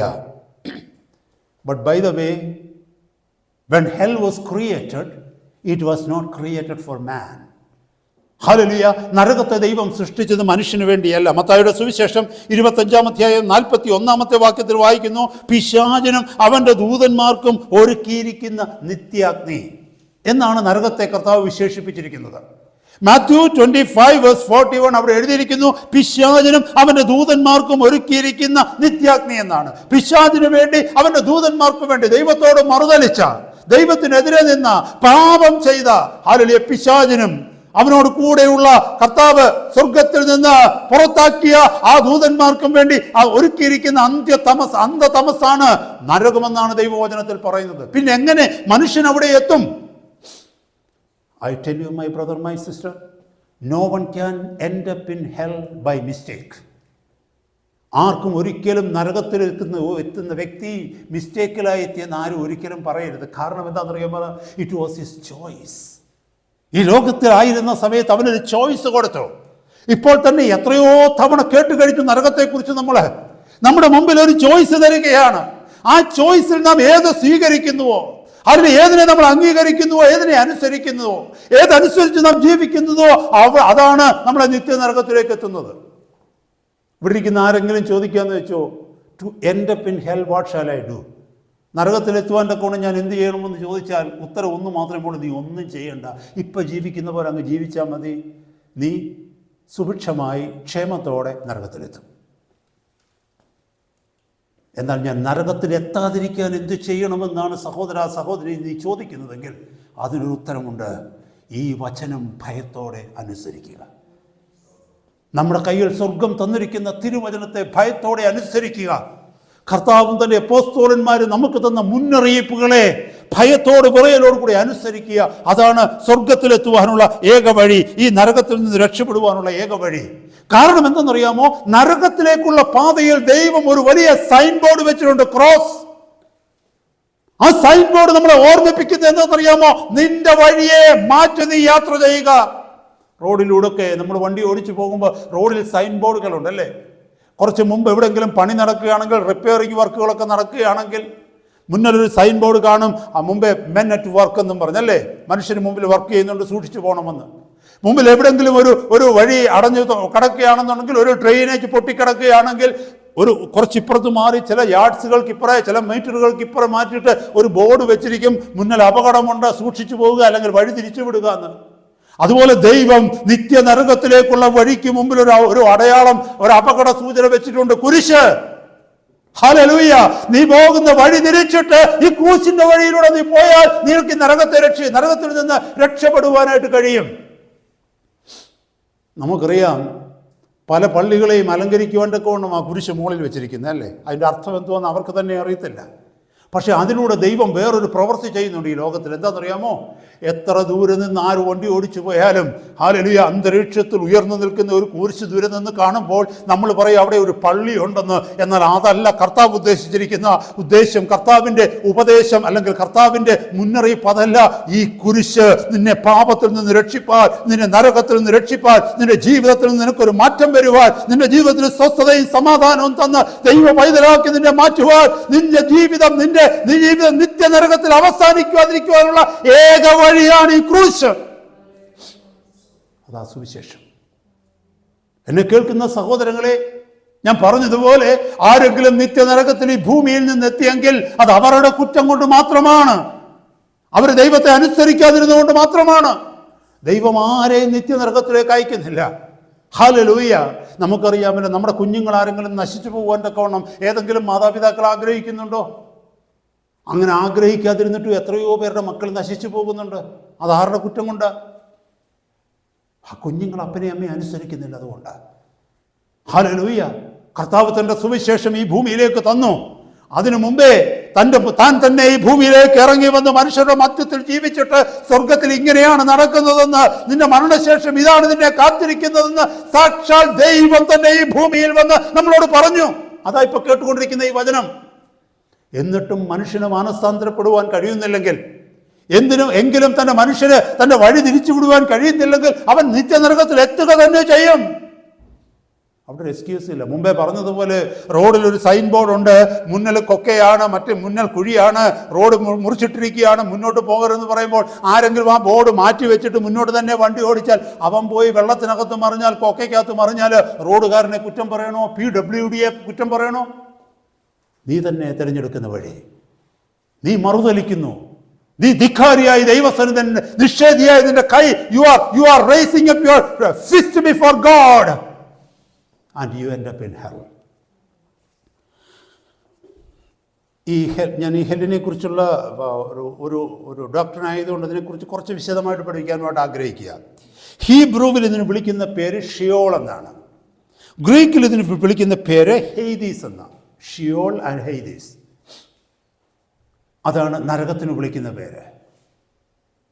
ഹീബ്രുവിൽ Sheol, Greek ഹെയ്ദീസ്. ഗ്രീക്കിൽ വേറൊരു പേര് ഇതിന് പറയുന്നുണ്ട്, ഗഹന. ഗഹന എന്ന് പറയുന്നൊരു പേരുണ്ട്. ആ പേരുണ്ടായത് എങ്ങനെയാണെന്ന് അറിയാമോ? ജെറുസലേമിന് സൗത്ത് വെസ്റ്റിലായിട്ട്, സൗത്ത് വെസ്റ്റ് എന്ന് പറയുമ്പോൾ തെക്ക് പടിഞ്ഞാറായിട്ട്, യെരുശലേമിൻ്റെ തെക്ക് പടിഞ്ഞാറായിട്ട് ഒരു വാലി, ഒരു താഴ്വരയുണ്ട്. ആ താഴ്വരയ്ക്ക് പറയുന്ന പേരാണ് ഹിന്നോം താഴ്വര, ഹിന്നോം വാലി, ഹിന്നോം വാലി. ഈ വാലിക്കൊരു പ്രത്യേകതയുണ്ട്, ഈ താഴ്വരയ്ക്കൊരു പ്രത്യേകതയുണ്ട്. വളരെ ക്രൂരന്മാരായിരുന്ന യഹൂദ രാജാക്കന്മാർ, ആഹാസിനെ പോലെയും മനശ്ശയെ പോലെയുമുള്ള ക്രൂരന്മാരായിരുന്ന യഹൂദ രാജാക്കന്മാർ അമോന്യ ദേവന്മാരെ പ്രസാദിപ്പിക്കുന്നതിന് വേണ്ടി, പൂജാഗിരികളെ പ്രസാദിപ്പിക്കുന്നതിന് വേണ്ടി, ജാതീയ വിഗ്രഹങ്ങളെ പ്രസാദിപ്പിക്കുന്നതിന് വേണ്ടി അവരെന്ത് ചെയ്തെന്നറിയാമോ? തങ്ങളുടെ മക്കളെ ബലി കൊടുത്തിരുന്നു. തങ്ങളുടെ മക്കളെ ബലി കൊടുത്തിരുന്നു. അത് ബലി കൊടുത്തിരുന്ന സ്ഥലമായിരുന്നു ഈ ഹിന്നോം വാലി എന്ന് പറഞ്ഞ സ്ഥലം. ആ സ്ഥലം മക്കളെ അന്യദേവന്മാർക്ക് ബലി കൊടുത്ത സ്ഥലമാണ്. ഈ രാജാക്കന്മാരും അവരുടെ കാലഘട്ടത്തിൽ ഉണ്ടായിരുന്ന ദുഷ്ടരായ മനുഷ്യരും പിൽക്കാലത്ത് എന്ത് ചെയ്തെന്നറിയാമോ? ഇങ്ങനെ ഒരു ദുഷ്ട ഒരു ഈവിളായിട്ടുള്ള ഒരു ബാക്ക്ഗ്രൗണ്ട് ആ വാലിക്കുള്ളത് കൊണ്ട് അവിടെ ആരും താമസിക്കാൻ പോയില്ല. പിൽക്കാലത്തേക്ക് മോഡേൺ ടൈമിലേക്ക് വന്നപ്പോൾ അതിന് പകരം അവരെന്ത് ചെയ്തെന്നറിയാമോ? ആ വാലി, ആ താഴ്വര എന്ത് ചെയ്തെന്നറിയാമോ? ഗാർബേജ് അത് പൈലപ്പ് ചെയ്യുവാനൊക്കെ കൊണ്ട് നമുക്കറിയാമല്ലോ. ഈ മുനിസിപ്പാലിറ്റിയൊക്കെ ഗാർബേജുകൾ നമ്മുടെ വീടുകളിൽ നിന്നൊക്കെ കളക്ട് ചെയ്ത് ഏതെങ്കിലും റിമോട്ട് പ്ലേസിൽ കൊണ്ടുവന്ന് അവർ കൂനയായിട്ട് കൂട്ടിവെക്കും. അതുപോലെ യെരുശലേം നഗരത്തിൽ നിന്ന് ചുറ്റുപാടുമുള്ള താമസ സ്ഥലങ്ങളിൽ നിന്ന്, റെസിഡൻഷ്യൽ ഏരിയകളിൽ നിന്നൊക്കെ അവർ ഗാർബേജ്, ചപ്പ് ചവറുകൾ, അത് കൂമ്പാരം കൊണ്ടുവന്ന് കൂട്ടുന്നത് ഈ പറഞ്ഞിരിക്കുന്ന ഹിന്നോം വാലിയിലാണ്. അതവിടെ കൂട്ടിയിട്ടേക്കുമല്ല, അതിന് തീ കൊടുത്തിട്ടുണ്ട് അകത്തുനിന്ന്. അതിങ്ങനെ കത്തിക്കൊണ്ടിരിക്കും എപ്പോഴും. അകത്തുനിന്ന് അത് എരിഞ്ഞുകൊണ്ടേയിരിക്കും എപ്പോഴും. ഈ ഹിന്നോം വാലിയിൽ പുക ഇങ്ങനെ പൊങ്ങിക്കൊണ്ടിരിക്കും. ഏതാ? ഈ ഗാർബേജ് കത്തിക്കൊണ്ടിരിക്കുക അവിടെ ദൂരെ. അതിൽ നിന്നാണ് ഈ വാക്ക് ഗഹന എന്നുള്ള പേര് ഗ്രീക്കിൽ ഉടലെടുത്തത്. നരകം എന്ന് പറഞ്ഞാൽ എപ്പോഴും തീ കത്തിക്കൊണ്ടിരിക്കുന്ന സ്ഥലം, ഐസൊലേറ്റഡ് ആയിരിക്കുന്ന സ്ഥലം, എല്ലാവരും കൈവിട്ടിരിക്കുന്ന സ്ഥലം. അങ്ങനെയാണ് ഈ പേരുണ്ടായത്. ഞാനതിൻ്റെ ചരിത്ര പശ്ചാത്തലം സഹോദരങ്ങളെ നിങ്ങളെ ഓർമ്മിപ്പിച്ചെന്ന് മാത്രമേ ഉള്ളൂ. അതുമാത്രമല്ല, ക്രിസ്ത്യാനിറ്റിക്കകത്ത് പല ഫെയ്ത്തുകളുണ്ട്, നമുക്കറിയാം. ഓരോ ഫെയ്ത്തുകൾ എടുത്തു കഴിഞ്ഞാലും എല്ലാവരും എല്ലാം വിശ്വസിക്കുന്നില്ല. കാതോലിക്സ് വിശ്വസിക്കുന്ന പലതും പ്രൊട്ടസ്റ്റന്റുകാർ വിശ്വസിക്കുന്നില്ല. അതുപോലെ പ്രൊട്ടസ്റ്റന്റുകാർ വിശ്വസിക്കുന്ന പലതും കാതോലിക്സ് വിശ്വസിക്കത്തില്ല. ഇങ്ങനെ പല ചുറ്റുപാടുകളുണ്ട്. കാതോലിസിസം ഉണ്ട്, ആംഗ്ലിക്കനിസം ഉണ്ട്, പ്രൊട്ടസ്റ്റന്റിനിസം ഉണ്ട്, ഓറിയന്റൽ ക്രിസ്ത്യാനിറ്റി ഉണ്ട്, അതുമാത്രമല്ല ഇവാഞ്ചലിക്കൽസ് ഉണ്ട്, അതല്ല ഓർത്തഡോക്സ് തിയോളജി ഉണ്ട്. ഇതെല്ലാം പല പല തിയോളജികളാണ്. അങ്ങോട്ടും ഇങ്ങോട്ടും പല ഡോക്ട്രിൻസും അവർ വിശ്വസിക്കുന്നില്ല. എന്നാൽ നരകത്തെക്കുറിച്ചുള്ള ഡോക്ട്രിൻസ് ഇവരെല്ലാവരും വിശ്വസിക്കുന്നുണ്ട്. ക്രിസ്ത്യാനിറ്റിയിൽ ഏത് ഫെയ്ത്ത് ആയിരുന്നാലും ശരി, നരകത്തെക്കുറിച്ചുള്ള ഡോക്ട്രിൻ, ഉപദേശം ഇവരെല്ലാവരും വിശ്വസിക്കുന്നുണ്ട്. അതിൻ്റെ അർത്ഥം ബേസിക്കലി ദൈവം എല്ലാവർക്കും ആ അറിവ് കൊടുത്തിരിക്കുകയാണ് നരകമുണ്ടെന്നുള്ളത്. നരകമില്ലെന്ന് ഇവരാരും പഠിപ്പിക്കുന്നില്ല.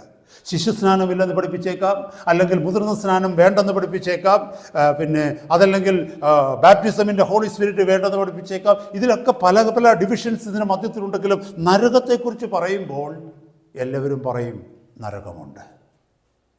Hallelujah.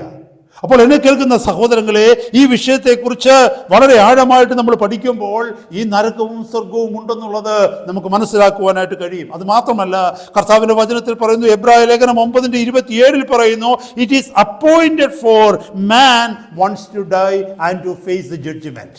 It is appointed for man once to die and to face a judgement. രണ്ടാമതൊരു ചോദ്യം ചോദിച്ചേക്കാം, എന്താണ് ഈ പറുദീസയും പാതാളവും? സ്വർഗവും നരകവും ഉണ്ടെന്ന് നമ്മൾ കേട്ടു. ഒരു വ്യക്തി മരിച്ചാൽ ഉടനെ സ്വർഗത്തിലാണോ എത്തുന്നത്? ഒരു വ്യക്തി മരിച്ചാൽ ഉടനെ നരകത്തിലാണോ എത്തുന്നത്? ഒരു വലിയ ചോദ്യമായതല്ലേ. ഇപ്പോൾ ഒരു വ്യക്തി ഇപ്പോൾ മരിക്കുകയാണെങ്കിൽ ആ വ്യക്തി നല്ലവനാണെങ്കിൽ, വിശുദ്ധനായി ജീവിച്ച വ്യക്തിയാണെങ്കിൽ നേരെ സ്വർഗത്തിലേക്കാണോ പോകുന്നത്? അല്ലെങ്കിൽ ദുഷ്ടനായിരിക്കുന്ന ഒരു വ്യക്തി പെട്ടെന്ന് മരിക്കുമ്പോൾ ആ വ്യക്തി നരകത്തിലാണോ പോകുന്നത്? ദൈവത്തിൻ്റെ വചനം വളരെ വ്യക്തമായിട്ട് അതിന് ഉത്തരം തരുന്നുണ്ട്. നേരെ നരകത്തിലേക്കും സ്വർഗത്തിലേക്കും അല്ല പോകുന്നത്. There is a temporary place, there is a temporary holding place between heaven and now, or between hell and now. നരകത്തിനും ഇപ്പോഴുള്ള ജീവിതത്തിനും മധ്യേ, അല്ലെങ്കിൽ സ്വർഗത്തിനും ഇപ്പോഴുള്ള ജീവിതത്തിനും മധ്യേ ഒരു ടെമ്പറലായിരിക്കുന്ന ഒരു പ്ലേസ് ഉണ്ട്. അതിന് ടെമ്പററി ഹോൾഡിംഗ് പ്ലേസ് എന്ന് പറയും. കുറച്ച് കാലത്തേക്ക് നമ്മൾ ചെലവഴിക്കേണ്ട ഒരു സമയമുണ്ട്. ഇപ്പോഴൊരു വ്യക്തി മരിച്ചാൽ, വിശുദ്ധനായ മനുഷ്യനാണ് മരിക്കുന്നതെങ്കിൽ, കർത്താവിൻ്റെ വചനമനുസരിച്ച് കർത്താവിനെ പ്രസാദിപ്പിച്ച് ജീവിച്ച ഒരു മനുഷ്യൻ, വിശുദ്ധനായ ഒരു മനുഷ്യൻ, വിശുദ്ധയായ ഒരു സഹോദരിയാണ് മരിക്കുന്നതെങ്കിൽ നേരെ സ്വർഗത്തിലെത്തുന്നതിന് മുമ്പ് ഒരു ഇടത്താവളമുണ്ട്. അതിന് പറയുന്നതിന് പറുദീസ. ദൈവവചനത്തിൽ ഞാൻ കാണിക്കാതെ, ഇംഗ്ലീഷിൽ അതിന് പാരഡൈസ് എന്ന് പറയും. ഹല്ലേലൂയ. എന്നാൽ ഈ പാരഡൈസ് കഴിഞ്ഞിട്ട് നിത്യമായ ഭവനം എന്ന് പറയുന്നതാണ് വെളിപ്പാട് പുസ്തകത്തിലെ 21, 22 അധ്യായത്തിൽ എഴുതിയിരിക്കുന്ന new heaven and new earth. അവിടെയാണ് ദൈവത്തോടു കൂടെ നമ്മൾ നിത്യമായി വസിക്കുന്നത്. അവിടെ എത്തുന്നതിന് മുമ്പ് അതിനൊരു പ്രോസസ്സുണ്ട്, ഞാൻ പറയാം. ഇപ്പോൾ ഒരു വ്യക്തി മരിച്ചാൽ, വിശുദ്ധനായ മനുഷ്യനാണെങ്കിൽ ആ വ്യക്തി എത്തുന്നതിന് പറയുന്ന പേരാണ് പാരഡൈസ്. ദുഷ്ടതയിൽ ജീവിച്ച ഒരു വ്യക്തി, ക്രിസ്തുവിനെ അംഗീകരിക്കാതെ ജീവിച്ച വ്യക്തി, പാപത്തിൽ മരിക്കുന്ന ഒരു വ്യക്തിയാണെങ്കിൽ ആ വ്യക്തി എത്തുന്ന സ്ഥലമാണ് ഹേദി. അതും ഒരു ടെമ്പറൽ പ്ലേസ് ആണ്. അതിൻ്റെ ഫൈനൽ പ്ലേസ് എവിടെയാണെന്ന് ചോദിച്ചാൽ, നിത്യമായി കിടക്കുന്ന സ്ഥലം എവിടെയാണെന്ന് ചോദിച്ചാൽ അതിന് പറയുന്നതാണ്, വെളിപ്പാട് പുസ്തകം 20-ാം അധ്യായത്തിൽ ഞാൻ ആ വാക്യം എടുത്ത് വായിക്കാം. അതിന് പറയുന്നതാണ് ഗന്ധകത്തീപ്പൊയ്ക, ലേക്ക് ഓഫ് ഫയർ. നരകത്തിൻ്റെ സൂപ്പർലേറ്റീവ് ഡിഗ്രിയാണ്. എന്നാൽ ഈ ഇടത്താവളത്തിന് പറയുന്ന പേരാണ് പാരഡൈസ് ആൻഡ് ഹേദീസ്, അല്ലെങ്കിൽ മലയാളത്തിൽ പറുദീസ, പാതാളം. ദൈവത്തിൻ്റെ വചനത്തിൽ എവിടെയാണ് അത് എഴുതിയിരിക്കുന്നത്? ലൂക്കോസിൻ്റെ സുവിശേഷം 23-ാം അധ്യായം 43-ാമത്തെ വാക്യത്തിൽ വാഴ്ത്തപ്പെട്ട കർത്താവ് ക്രൂശിന്മേൽ കിടന്നുകൊണ്ട് തന്നെ ഏറ്റുപറഞ്ഞ ആ മനുഷ്യനോട്, കള്ളനോട് പറയുകയാണ്, ഇന്ന് നീ എന്നോട് കൂടെ പറുദീസയിലിരിക്കും. ഇന്ന് നീ എന്നോട് കൂടെ പറുദീസയിലിരിക്കും. ഹല്ലേലൂയ. അത് അന്നേരം സംഭവിക്കാൻ പോകുന്ന, മരിച്ചാൽ ഇമ്മീഡിയറ്റ്ലി സംഭവിക്കാൻ പോകുന്നതാണ്. ഇവരുടെ ആത്മാവ് പറുദീസയിലേക്ക് എത്തും. കർത്താവ് പാപം ക്ഷമിച്ച ഏതൊരു മനുഷ്യന്റെയും ആത്മാവ് എത്തുന്നതാണ് പറുദീസ. നരകത്തിലല്ല, സ്വർഗത്തിലല്ല. സ്വർഗവും നരകവും എവിടെയെന്ന് വെച്ചാൽ ന്യായവിസ്താരം കഴിഞ്ഞ്, ഫൈനൽ ജഡ്ജ്മെന്റ് കഴിഞ്ഞ് നമ്മൾ എത്തുന്നിടം. അത് കഴിഞ്ഞ് നിത്യ നരകത്തിലോ നിത്യ സ്വർഗത്തിലോ ഒരു വ്യക്തി എത്തിക്കഴിഞ്ഞാൽ പിന്നെ ന്യായവിസ്താരമില്ല. അപ്പോൾ ഈ ന്യായവിസ്താരത്തിന് മുമ്പ് മരിച്ചാൽ ഉടനെ ചെന്നെത്തുന്ന സ്ഥലമാണ് ഹല്ലേലൂയ. ഒരു വിശുദ്ധനാണെങ്കിൽ, പാപം ക്ഷമിക്കപ്പെട്ട ഒരു വ്യക്തിയാണെങ്കിൽ, കർത്താവ് അംഗീകരിച്ച ഒരു വ്യക്തിയാണെങ്കിൽ ആ വ്യക്തി എത്തുന്ന സ്ഥലമാണ് പറുദീസ. അതുപോലെ 2 കൊരിന്ത്യർ 12-ാം അധ്യായം 3-ാമത്തെ വാക്യത്തിൽ അപ്പോസ്തലനായ പൗലോസ് പറയുന്നുണ്ട്, പറുദീസയോളം ഞാൻ എടുക്കപ്പെട്ടെന്ന്. പറുദീസയോളം എടുക്കപ്പെട്ടു. ഒന്നുകൂടെ നമുക്ക് മനസ്സിലാകത്തക്ക രീതിയിൽ വിശ്വസനീയമായിട്ടുള്ള ഒന്നുകൂടെ ഒരു വാക്യം കൂടെ ഞാൻ പറയട്ടെ. ഡാനിയേലിൻ്റെ പുസ്തകം ഏറ്റവും അവസാനത്തെ അധ്യായം 12-ാമത്തെ അധ്യായം 13-ാമത്തെ വാക്യത്തിൽ എന്താ വായിച്ചിരിക്കുന്നതെന്ന് അറിയാമോ? അവിടെ എഴുതിയിരിക്കുന്ന വാക്യം ഒന്ന് വായിച്ച്.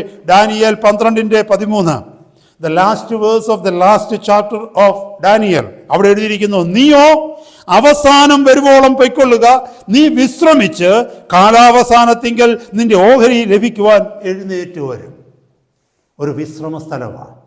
ദാനിയേലിനോട് പറയുകയാണ്, പഴയ നിയമത്തിൽ ജീവിച്ച വിശുദ്ധനായിരുന്ന ദാനിയേലിനോട് പറയുകയാണ്, നീ ഇപ്പോൾ പോയി വിശ്രമിക്കുക, നിന്റെ പ്രതിഫലം വാങ്ങുവാൻ തക്കവണ്ണം നീ ആ വിശ്രമ സ്ഥലത്ത് നിന്ന് എഴുന്നേറ്റ് വരും. അതിന് ഇങ്ങനെയാണ് നമ്മൾ കാണാൻ പോകുന്നത്. പറുദീസയിൽ ഒരു വ്യക്തിയുടെ, ഒരു വിശുദ്ധൻ്റെ ആത്മാവ് എത്തിക്കഴിയുമ്പോൾ കർത്താവിൻ്റെ സഭയെ ചേർക്കുവാൻ തക്കവണ്ണം കർത്താവ് മധ്യാകാശത്തേക്ക് വരുമ്പോൾ എന്താ സംഭവിക്കുന്നതെന്ന് ചോദിച്ചാൽ, ഹല്ലേലൂയ, പറുദീസയിലായിരിക്കുന്ന വിശുദ്ധന്റെ ഈ ആത്മാവ് ഈ ഭൂമിയിലേക്ക് വന്ന് തൻ്റെ ശരീരത്തെ പ്രാപിച്ച് കർത്താവിനെ എതിരേൽപ്പാൻ തക്കവണ്ണം ദൈവസഭയോടുകൂടെ ഉയർത്തെഴുന്നേൽക്കും. കർത്താവിൻ്റെ വചനത്തിൽ എവിടെ എഴുതിയിരിക്കുന്നത്? 1 തെസ്സലോനിക്കർ 4:16 പറയുന്നു, കർത്താവ് ഗംഭീരനാദത്തോടെ വരുമ്പോൾ ആദ്യം സംഭവിക്കുന്നത് ക്രിസ്തുവിൽ മരിച്ചവർ ഉയർത്തെഴുന്നേൽക്കും. മരിച്ചവർ ഉയർത്തെഴുന്നേൽക്കുന്നു. അപ്പോൾ അവരുടെ ആത്മാവ് എവിടെയായിരുന്നു? സ്വർഗത്തിൽ പോയ ആത്മാവെന്നെങ്കിൽ അവിടുന്ന് ഓട്ടോറിക്ഷയും വിളിച്ച് താഴോട്ട് വരുമോ? ഇല്ല, സ്വർഗത്തിൽ നിന്നല്ല വരുന്നത്.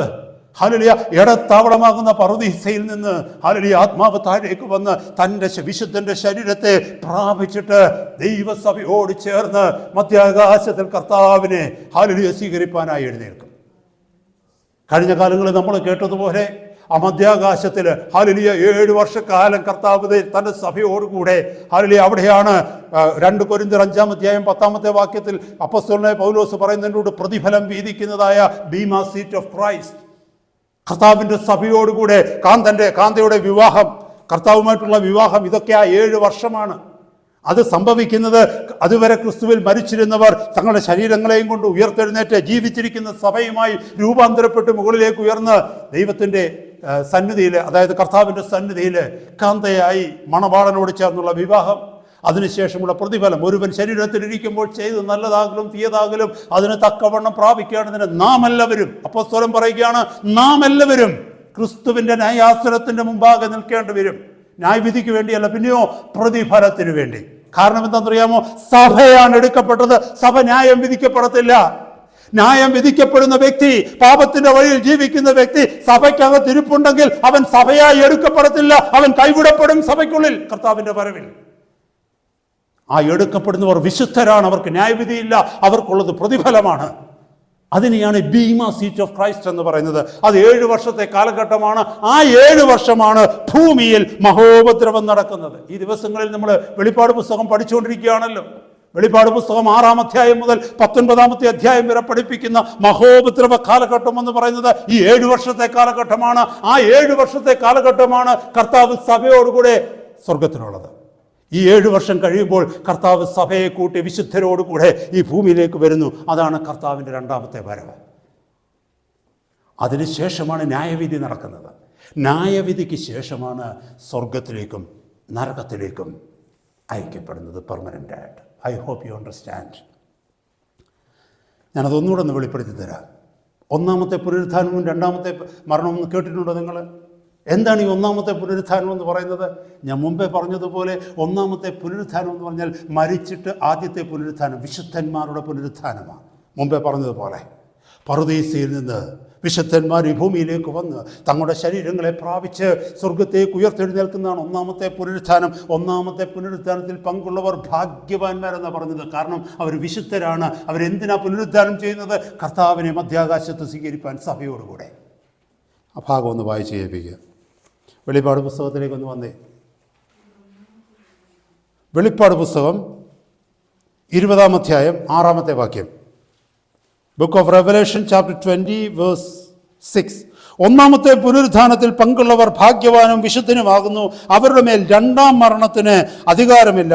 അവർ ദൈവജനത്തിനും ക്രിസ്തുവിനും പുരോഹിതന്മാരായി ക്രിസ്തുവിനോടുകൂടി 1000 ആണ്ട് വാഴും. Praise God, hallelujah. നമുക്കറിയാം കർത്താവ് തൻ്റെ ഞാൻ മുമ്പേ പറഞ്ഞ പോലെ 7 വർഷം കഴിഞ്ഞിട്ട് കർത്താവ് തൻ്റെ വിശുദ്ധരുമായി ഭൂമിയിലേക്ക് വരുന്നത് എന്തിനാണെന്ന് അറിയാമോ? 1000 ആണ്ട് വാഴ്ച. 1000 ആണ്ട് വാഴ്ചയെക്കുറിച്ചാണ് എഴുതിയിരിക്കുന്നത്.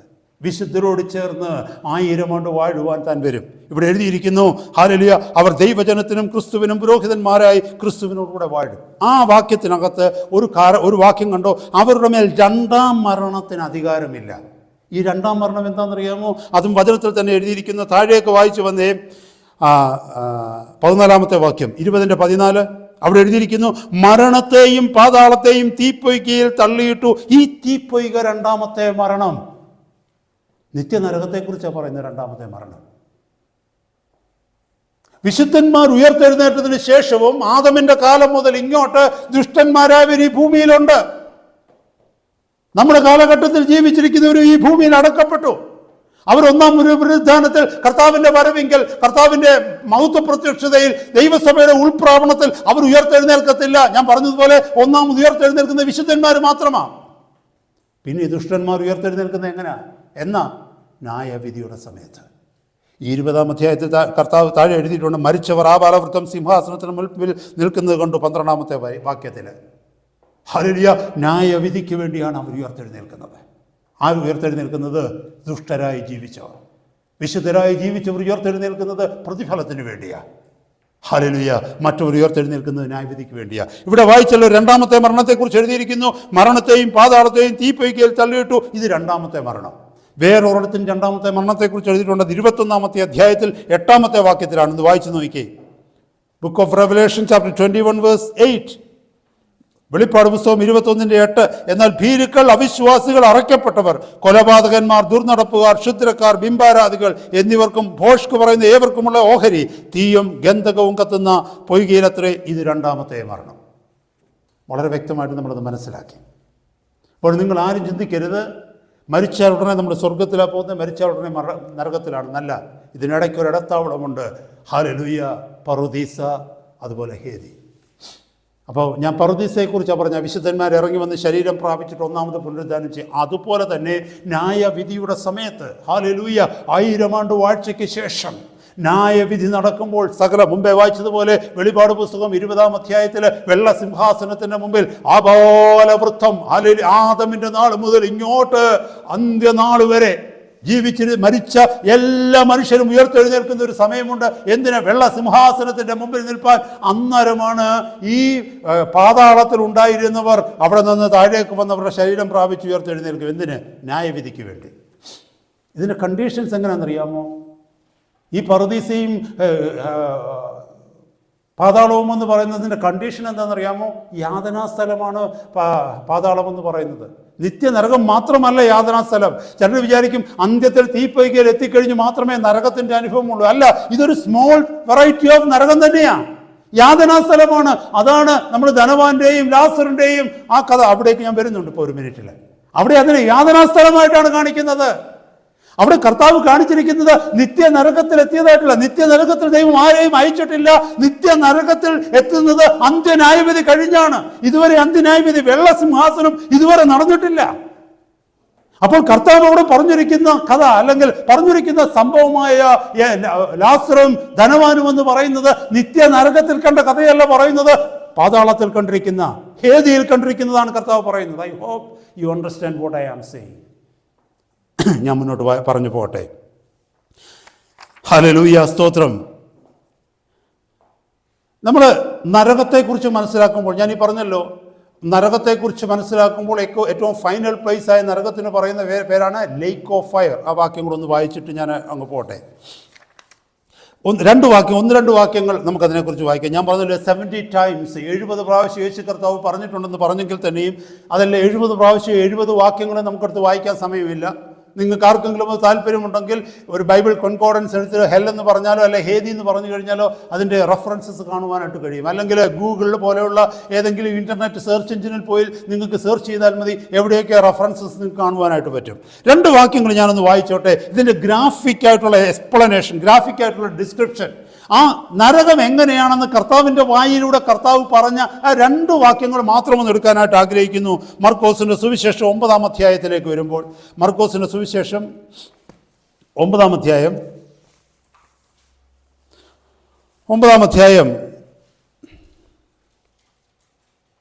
47-ാമത്തെ വാക്യം, അല്ലെങ്കിൽ 44 മുതലുള്ള വാക്യങ്ങൾ നോക്കിയേ. ഊനനായി 43 മുതലുള്ള വാക്യങ്ങൾ ഒന്നുകൂടെ അത് കംപ്ലീഷനിലെത്തും. നിന്റെ കൈ നിനക്ക് ഇടർച്ച വരുത്തിയാൽ അതിനെ വെട്ടിക്കളക. ഊനനായി ജീവനിൽ കടക്കുന്നത് 2 കൈയുമുള്ളവനായി കെടാത്ത തീയായ നരകത്തിൽ പോകുന്നതിനേക്കാൾ നിനക്ക് നല്ലത്. അപ്പം നരകം കെടാത്ത തീയാണെന്നുള്ളത് അവിടെ നമുക്ക് കാണാനായിട്ട് കഴിഞ്ഞു. കർത്താവ് പറഞ്ഞു. അടുത്ത വാക്യം നോക്കി. നിന്റെ കാൽ നിനക്ക് ഇടർച്ച വരുത്തിയാൽ അതിനെ വെട്ടിക്കളക. മുടന്തനായി ജീവനിൽ കടക്കുന്നത് 2 കാലുമുള്ളവനായി കെടാത്ത തീയായ നരകത്തിൽ വീഴുന്നതിനേക്കാൾ നിനക്ക് നല്ലത്. വീണ്ടും കർത്താവ് ആവർത്തിച്ച് പറഞ്ഞു, കെടാത്ത തീയ്. Hallelujah. Fire is not quenched. The fire that never shall be quenched. കെടാത്തത്, never shall be quenched.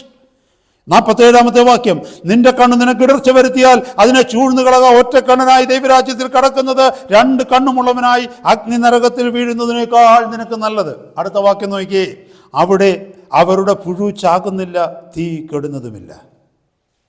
അപ്പോൾ അവിടെ പുഴു ഉണ്ടെന്നും ഇപ്പോൾ മനസ്സിലായി. അതുമാത്രമല്ല, തീക്കകത്ത് ചാകാത്ത പുഴുവാണ് ആ പുഴുവെന്നും നമുക്ക് മനസ്സിലായി. നരകത്തെക്കുറിച്ചുള്ളൊരു ഗ്രാഫിക്കൽ എക്സ്പ്ലനേഷൻ കർത്താവ് തന്നതാണ്. അപ്പോൾ അല്ലാതെ ചുമ്മാ കുഞ്ഞുങ്ങളെ പേടിപ്പിക്കുവാൻ വേണ്ടി പ്രായമുള്ളവർ പറഞ്ഞുണ്ടാക്കിയിരിക്കുന്ന ഒരു കഥയല്ല നരകം. ദൈവവചനത്തിലെ ബാക്കി എല്ലാം വിശ്വസിച്ചിട്ട് ഈ ഒരു ഭാഗം ഞാൻ വിശ്വസിക്കത്തില്ലെന്ന് പറയാനുള്ള മണ്ടത്തരങ്ങൾ നമ്മളാരും കാണിക്കരുത്. കർത്താവ് പറഞ്ഞു അവിടെ അഗ്നി നരകമുണ്ട്, അവിടുത്തെ തീ കെടുന്നില്ല, അതുപോലെ അവിടുത്തെ പുഴു ചാകുന്നില്ലെന്ന് പറഞ്ഞു. ഇതുണ്ട് അവിടെ.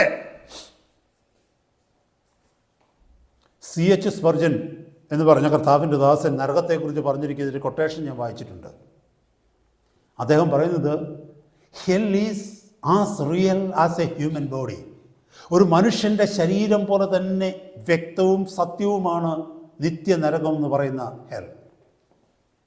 അദ്ദേഹം പറയുന്നത് എന്താണെന്നറിയാമോ? നിത്യനരകത്തിലേക്ക് ഒരു വ്യക്തിയുടെ ശരീരം വീണ് കഴിഞ്ഞാൽ ആ ശരീരം കത്തിച്ചാമ്പലാകത്തില്ല. കാരണം ആ വ്യക്തി ന്യായവിധിക്ക് വേണ്ടി ഉയർത്തെഴുന്നേൽക്കുമ്പോൾ ആ വ്യക്തി ഈ ഭൗമികമായ ശരീരത്തെ മാറ്റി വേറൊരു ശരീരമായി രൂപാന്തരപ്പെടും. ആ ശരീരത്തിൻ്റെ ഒരു പ്രത്യേകതയുണ്ട്, നരകത്തിൽ പോയി വീണാലും കത്തിക്കൊണ്ടിരിക്കത്തേ ഉള്ളൂ, എരിഞ്ഞു പോകത്തില്ല. നമുക്കറിയാമോ, ഒരു ഇരുമ്പ് കഷ്ണം തീ കത്തിയിട്ട് കഴിഞ്ഞാൽ ഇരുമ്പ് കഷ്ണം വെന്തെരിഞ്ഞ് ചാമ്പലായി പോകുമോ? ഇല്ല, അത് കത്തിക്കൊണ്ടേയിരിക്കും. എത്ര കാലം വേണേലും അത് പഴുത്തങ്ങനെ കിടക്കും. R.C. സ്പ്രൗൾ എന്ന് പറയുന്ന ഒരു ദൈവത്തിൻ്റെ ദാസൻ നരകത്തെക്കുറിച്ച് പറഞ്ഞിരിക്കുന്നത് എന്താണെന്നറിയാമോ? ലേക്ക് ഫയർ എന്നോ അല്ലെങ്കിൽ ബ്രിംസ്റ്റോൺ എന്ന ഗന്ധകവും തീപ്പൊയ്ക്കുക എന്നൊക്കെ പറഞ്ഞത് ഈ വചനത്തിൽ കൊടുത്തിരിക്കുന്ന നരകത്തെക്കുറിച്ചുള്ള സിംബോളിക്കാണ്. അത് കേൾക്കുമ്പോൾ നമുക്കൊരാശ്വാസം, അങ്ങനെയാണെങ്കിൽ നരകത്തിൽ അത്രയൊന്നുമില്ലെന്ന്. പക്ഷെ അങ്ങനല്ല അദ്ദേഹം പറഞ്ഞത്. നരകത്തെക്കുറിച്ചുള്ള സിംബോളിക്കാണ് ഈ ഗന്ധകവും തീപ്പൊയ്ക്കുകയും എന്ന് പറഞ്ഞത്. പക്ഷേ റിയാലിറ്റി എന്ന് പറഞ്ഞാൽ അതിനേക്കാൾ എത്രയോ ഭയാനകമെന്നാണ്. നരകത്തിൽ വീഴുന്ന ഒരാൾ പറയുന്നത് എന്താണെന്നറിയാമോ? ഈ ഭൂമിയിലുള്ള തീക്കകത്ത് കിടന്നാൽ മതിയായിരുന്നു. അങ്ങനെ R.C. സ്പ്രൗൾ എഴുതിയിരിക്കുന്നത്. ഹല്ലേലൂയ. നരകത്തിലൊരു വ്യക്തി വീണ് കഴിയുമ്പോൾ പറയുമ്പോൾ ഈ ഭൂമിയിലുള്ള തീക്കകത്ത് ഞാൻ എരിഞ്ഞാൽ മതിയായിരുന്നു എന്ന്. കാരണം അതിനേക്കാൾ എത്രയോ ഇരട്ടിയാണ് അവിടെ എന്നാണ് നരകത്തെക്കുറിച്ച് എഴുതിയിരിക്കുന്നത്. ഇതൊക്കെ ആരെയും ഭയപ്പെടുത്താനുള്ള അല്ല. ദൈവിക ദർശനം പ്രാപിച്ച ദൈവത്തിൻ്റെ ദാസന്മാർ ലോകത്തോട് മുന്നറിയിപ്പ് കൊടുക്കുകയാണ്. ഇത് കേട്ടില്ലെന്ന് നടിക്കുവാൻ്റെ കോണം ഈ ഭൂമിയിലുള്ളവർക്ക് ആർക്കും കഴിയുകയില്ല. മുമ്പേ പറഞ്ഞതുപോലെ, if you happen to be in hell, it is not because of God has given upon you, it is because you have chosen the way to end up there. Hallelujah. ഞാൻ മുന്നോട്ട് പോകട്ടെ സഹോദരങ്ങളെ. ഹല്ലേലൂയ. ഇവിടെ ഹെല്ലിനെ കുറിച്ചുള്ള ഞാൻ പെട്ടെന്ന് പറഞ്ഞു നിർത്തുവാനായിട്ട് ആഗ്രഹിക്കുന്നു. ഈ ഹെല്ലിനെ കുറിച്ച് അറിയണമെന്നുണ്ടെങ്കിൽ, അല്ലെങ്കിൽ ഞാൻ അവസാനത്തെ ഹെല്ലിനെ കുറിച്ചല്ല പറയുന്നത്, അതിന് മുമ്പായിട്ടുള്ള ഹേദി, ആ ഭാഗത്തെക്കുറിച്ച് കർത്താവ് നമ്മളോട് ഈ പറഞ്ഞിട്ടുള്ള ഹെല്ലിനെ കുറിച്ച് അല്ലെങ്കിൽ ഹേദിയെക്കുറിച്ച് അറിയണമെന്നുണ്ടെങ്കിൽ ഒരു വചനഭാഗത്തേക്ക് വന്നാൽ നമുക്കത് മനസ്സിലാകും. ലൂക്കോസ് സുവിശേഷം 16-ാം അധ്യായത്തിൽ കർത്താവ് ഹെല്ലിനെ കുറിച്ച് പറഞ്ഞിരിക്കുന്ന ഒരു കഥയുണ്ട്. അതൊരു ഉപമയല്ല കേട്ടോ. It is not a parable. കാരണം ഒരു പാരബിളിനകത്തും കർത്താവ് പേര് പറഞ്ഞിട്ടില്ല. ഒരു ഉപമയുമല്ല, ഒരു ഉപമയ്ക്കകത്തും കർത്താവ് പേര് പറഞ്ഞിട്ടില്ല. അഥവാ നിങ്ങൾ ആരെങ്കിലും പറയുക അതൊരു ഉപമ മാത്രമാണെന്ന് പറഞ്ഞാൽ ഓർക്കുക, പേര് പറഞ്ഞിട്ടുള്ള ഏക ഉപമയാണ്. ഉപമയായാലും കാര്യമായാലും ശരി, കർത്താവ് പറഞ്ഞതാണ്, അത് സത്യമാണ്. അവിടെ എഴുതിയിരിക്കുന്നത് എന്താണെന്ന് നോക്കി. ഒരു ധനവാനുണ്ടായിരുന്നു, ഒരു ദരിദ്രനുണ്ടായിരുന്നു. ദരിദ്രൻ്റെ പേര് ലാസറസ് എന്നായിരുന്നു. അവർ രണ്ടുപേരും മരിച്ചു. എന്നിട്ട് ഒരാൾ എവിടെ എത്തി? പറുദീസയിലെത്തി. ഒരാൾ എവിടെ എത്തി? ഹേദിയിൽ, പാതാളത്തിലെത്തി.